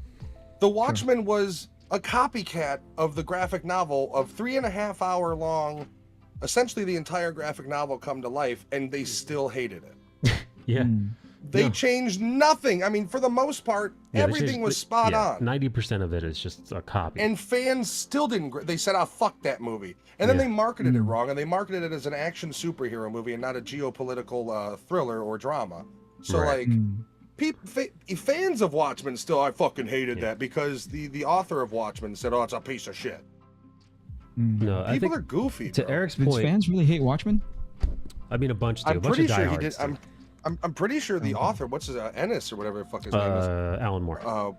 Alan Moore, because he's kind of a cunt. He's a yeah. He's a I wizard. He's an anarchist.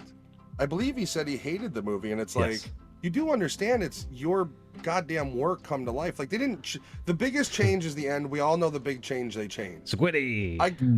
Yeah, I guess I can understand them being a little upset about that if you want to be, but like, right. But the end result's the same, you know? yeah, it's all the same shit. You get to the yeah, end. I I mean, it's just different The reasons. pieces are all there. It's in the it's in Snyder's interpretation of what he was trying to go for. It's like, Right. given the author's hand, you're like, okay, I meant Watchmen as a book to be this kind of tone and feel, and when it got into Snyder's hands, it turned out to be whatever it is that he interpreted it as. Which I don't think there's anything bad with that. You know. Here's my Right. thing. Whatever. But is I mean, Alan Moore the type of guy where nobody's hands are good enough? Because David Hayter, the voice of Solid Snake, had a script for 10 years he was trying to shop. yeah, no, dude. Whose hands are good enough? Did you know that there are diehard Tolkien fans that fucking hate Peter Jackson's Lord of the Rings movies because Of course they I've do. heard because that. Jackson had to.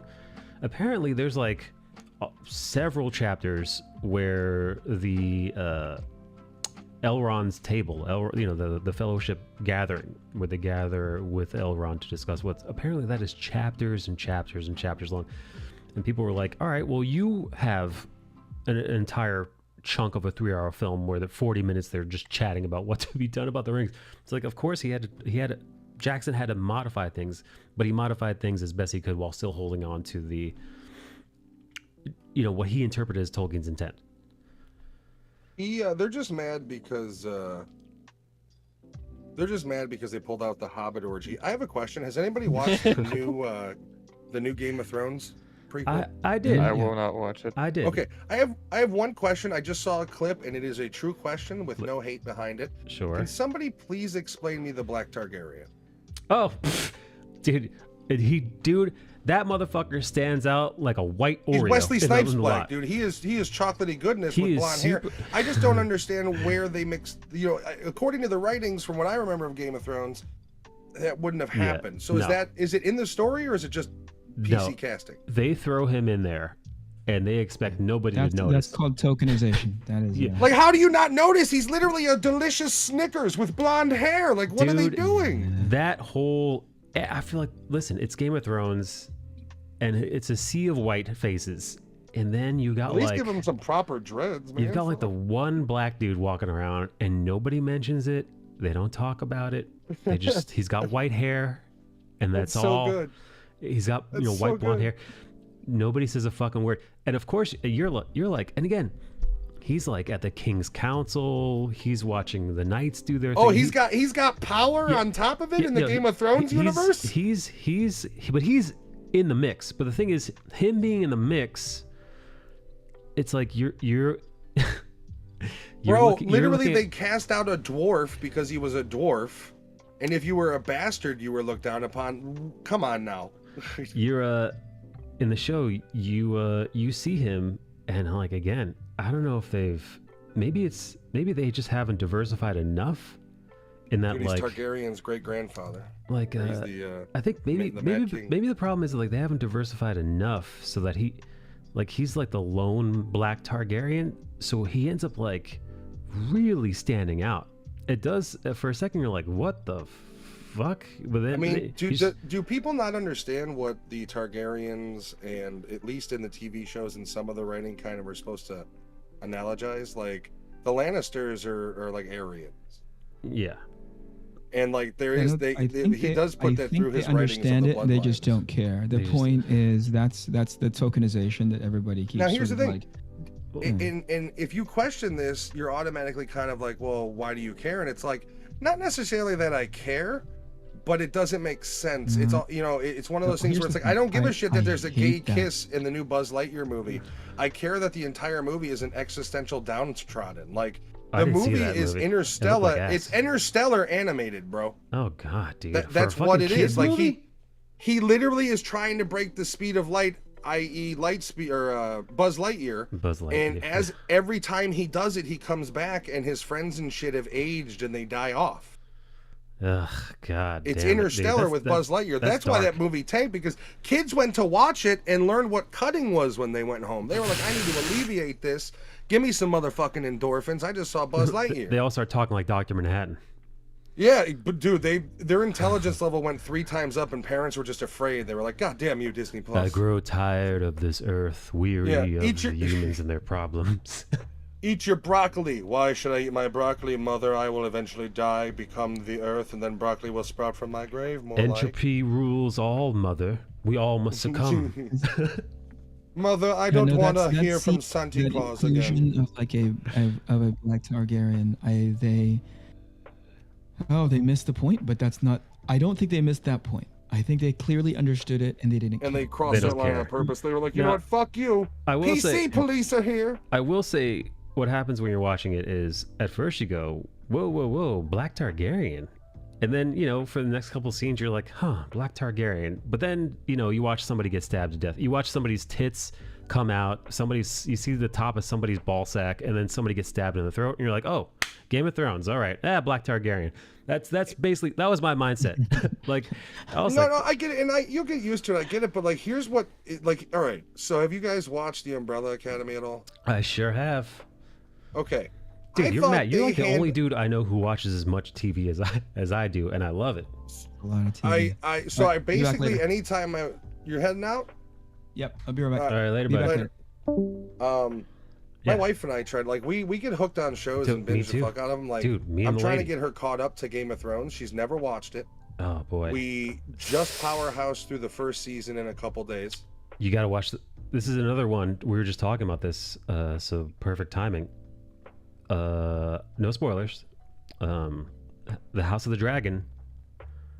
They are definitely. You're like, and here are the Baratheons, and here's the Dondarrions, and here's the. It's like all of the old houses, because of course they would, right? These are houses that exist for thousands of years in the world. Of course they're still around, right? So these are, you're getting the ancestors, you're getting the great grandparents of the people in Well, Game of Thrones. it's 200 years prior to the events Yeah. of Game of Thrones. So, but like they don't shy away from that. So if you're new, it kind of Game of Thrones kind of, I don't want to say suffers, but it's a similar thing to Marvel, similar thing to comic books. They expect you, if you're watching House of the Dragon, to know. They don't hold your hand anymore. Like you are. Which isn't necessarily fair, because it is a prequel series. You would think you would want to give people the benefit of the doubt where they could watch the prequel series and then, because wouldn't you want to create that structure where you give people the option to go, I'm going to binge watch the whole show in chronological order. So we're going to go prequel series and then Game of Thrones, and then maybe give people who have already watched Game of Thrones to death a little bit of a new experience with it. You know what? Yeah, listen, that's inviting new people in without basically forcing them to watch Game of Thrones would, you'd imagine, be the way they go about it. Now, I don't think you're punished per se. Maybe that might have been. But you're not going to get get some of the callbacks. But Like if you you're don't gonna watch miss- Game of Thrones, You're gonna miss a lot of the. You're gonna miss a lot of the stuff. A lot of the fun references. I think. Okay. I think the it's like the haha Easter egg shit. Like, oh, Right. I see, that connects to that. I think if you didn't watch I think it's kind of like Doctor Strange and WandaVision, where you're not missing. You're still getting most of it, but there's probably a few things that you'd be better off knowing than not knowing while the series. Well, is aren't you happening. like kind of like not in on the fun? Like if you're in a movie theater with everybody who watched WandaVision and you're watching Doctor Strange, and you hear one laugh of several people at something that you just didn't find funny or understand, and you Right. realize that it's because you didn't watch WandaVision, that would be an anger-inducing moment. Yeah, well, there's probably a few instances like that in Game of Thrones. But the thing is, because I've seen it, I don't know. I don't have the mindset of somebody who's never seen Game of Thrones. How punishing or lost I would be. I get the feeling though that you'd be a little bit more lost in the world if you'd never heard of a Targaryen, if you never heard of Hand of the King, because like I said, they don't like when you see a guy with the Hand of the King medallion on his thing, you're like, oh fuck, he's the Hand of the King. When you're at the king's court and they're all various various machinations transpiring, right? And you're you're immediately, if you're familiar with the world, when you're in the world, you're like, oh, okay, what is this person up to? What's this person's angle? It's that kind of stuff where you're like, you remember the spider, you remember, you know, the whispers dude, and how you remember how the court works in the Red Keep, right? In King's Landing. You know, when you play the Game of Thrones, you also understand the power behind that entire exactly. thing, 'cause the entire first season is essentially, I mean, that council is what makes every decision, the different players in different ways and everything. Yeah, we had beaten into us the phrase, when you play the Game of Thrones, you win or you die. Yeah, it literally is like the cliffhanger, or the last line of a dialogue between Sean Bean and Cersei's. Yes. Before she has, sure, but like we have that, like we know how dangerous and treacherous and political the landscape is in King's Landing. And so do you think if you watch the prequel and then you go in, you're like, oh, they're using that in this? Like she has to say it. Like we get it. No, that's the thing. They don't say it. So like when you see what they show you the machinations, but because they expect you to be aware of this because of the Game of Thrones series, you know, you think of Varys and you think of you know, the other dickheads. I like Robert because I remember him from Knight's Tale. Yeah, but you know, in this series, they're doing the exact same thing. People are scheming, and you know, you can see how, you know, two-faced everyone is, and is there a eunuch? Various puppet masters. I don't know if there's a new eunuch, but it's the kind of thing like we're in on it now. Like we know you got to look. You know, we're like Ned Stark if he didn't get beheaded, if he was saved at the last minute. Dude, that crushed my wife, by the way. Oh no, it's meant to. I got to watch it in real time because I knew the whole time, and I'm not telling her shit. No, of course not. So like, I'm just every episode, because like the movie does give you like that he's gonna make it, bro. Don't worry. Yeah, no, it does. Or the show does, and then like it just happens, and it's like, aha. Yeah. And then there's a whole episode after that for the season. Yeah. It was basically they kick you in. Yeah, no, George R. R. Martin, which is what he did was genius. Nobody's nobody's fucking precious. This isn't the Lord of the Rings. Well, Everybody's besides Jon Snow, let's be real. Yeah. Everybody is up for grabs. Your favorite character can and will die. And it's always fucking crushing too. Yeah. The character you love most likely will die, because this is Game of Thrones. This isn't Lord of the Rings. Or do some heinous shit. Also, some characters you absolutely fucking hate. Yeah. By the end of the show, you're like, man, I hope this guy doesn't die. Yeah. No. It's really what made his work stand apart from most common fantasy tropes. I haven't until the end. I've only read the first book. Fucking. I haven't read it in such a long time. I gotta reread him. Benioff and wives, you cunts, wherever you are, you fuckers. I'm glad their fucking careers are in the garbage. So my wife and I did watch Spartacus together, and I told her, I go, this is Spartacus, but instead of tits, violence, tits, I go, it's tits, drama, tits, violence, drama, tits. Excellent. And she's like, oh, okay. Perfect. So we've got a nice little pattern going. All right, Maddie. She's all in, by the way. I got to split, bud. You know, it's almost 4. I got to run and pick up the wife. All right. Safe travels, my friend. Have a good day. Guys, if you're in the chat and you can hear my voice, go follow Nerditude. He's excellent. He's the best. Thank you so much for the raid, buddy. No problem, man. Hang with you Thursday if you're free. I have a Arma op until about 3, but other than that, I'm good. Excellent. Hopefully I'll see you then, bud. Have a good day. Talk to you soon.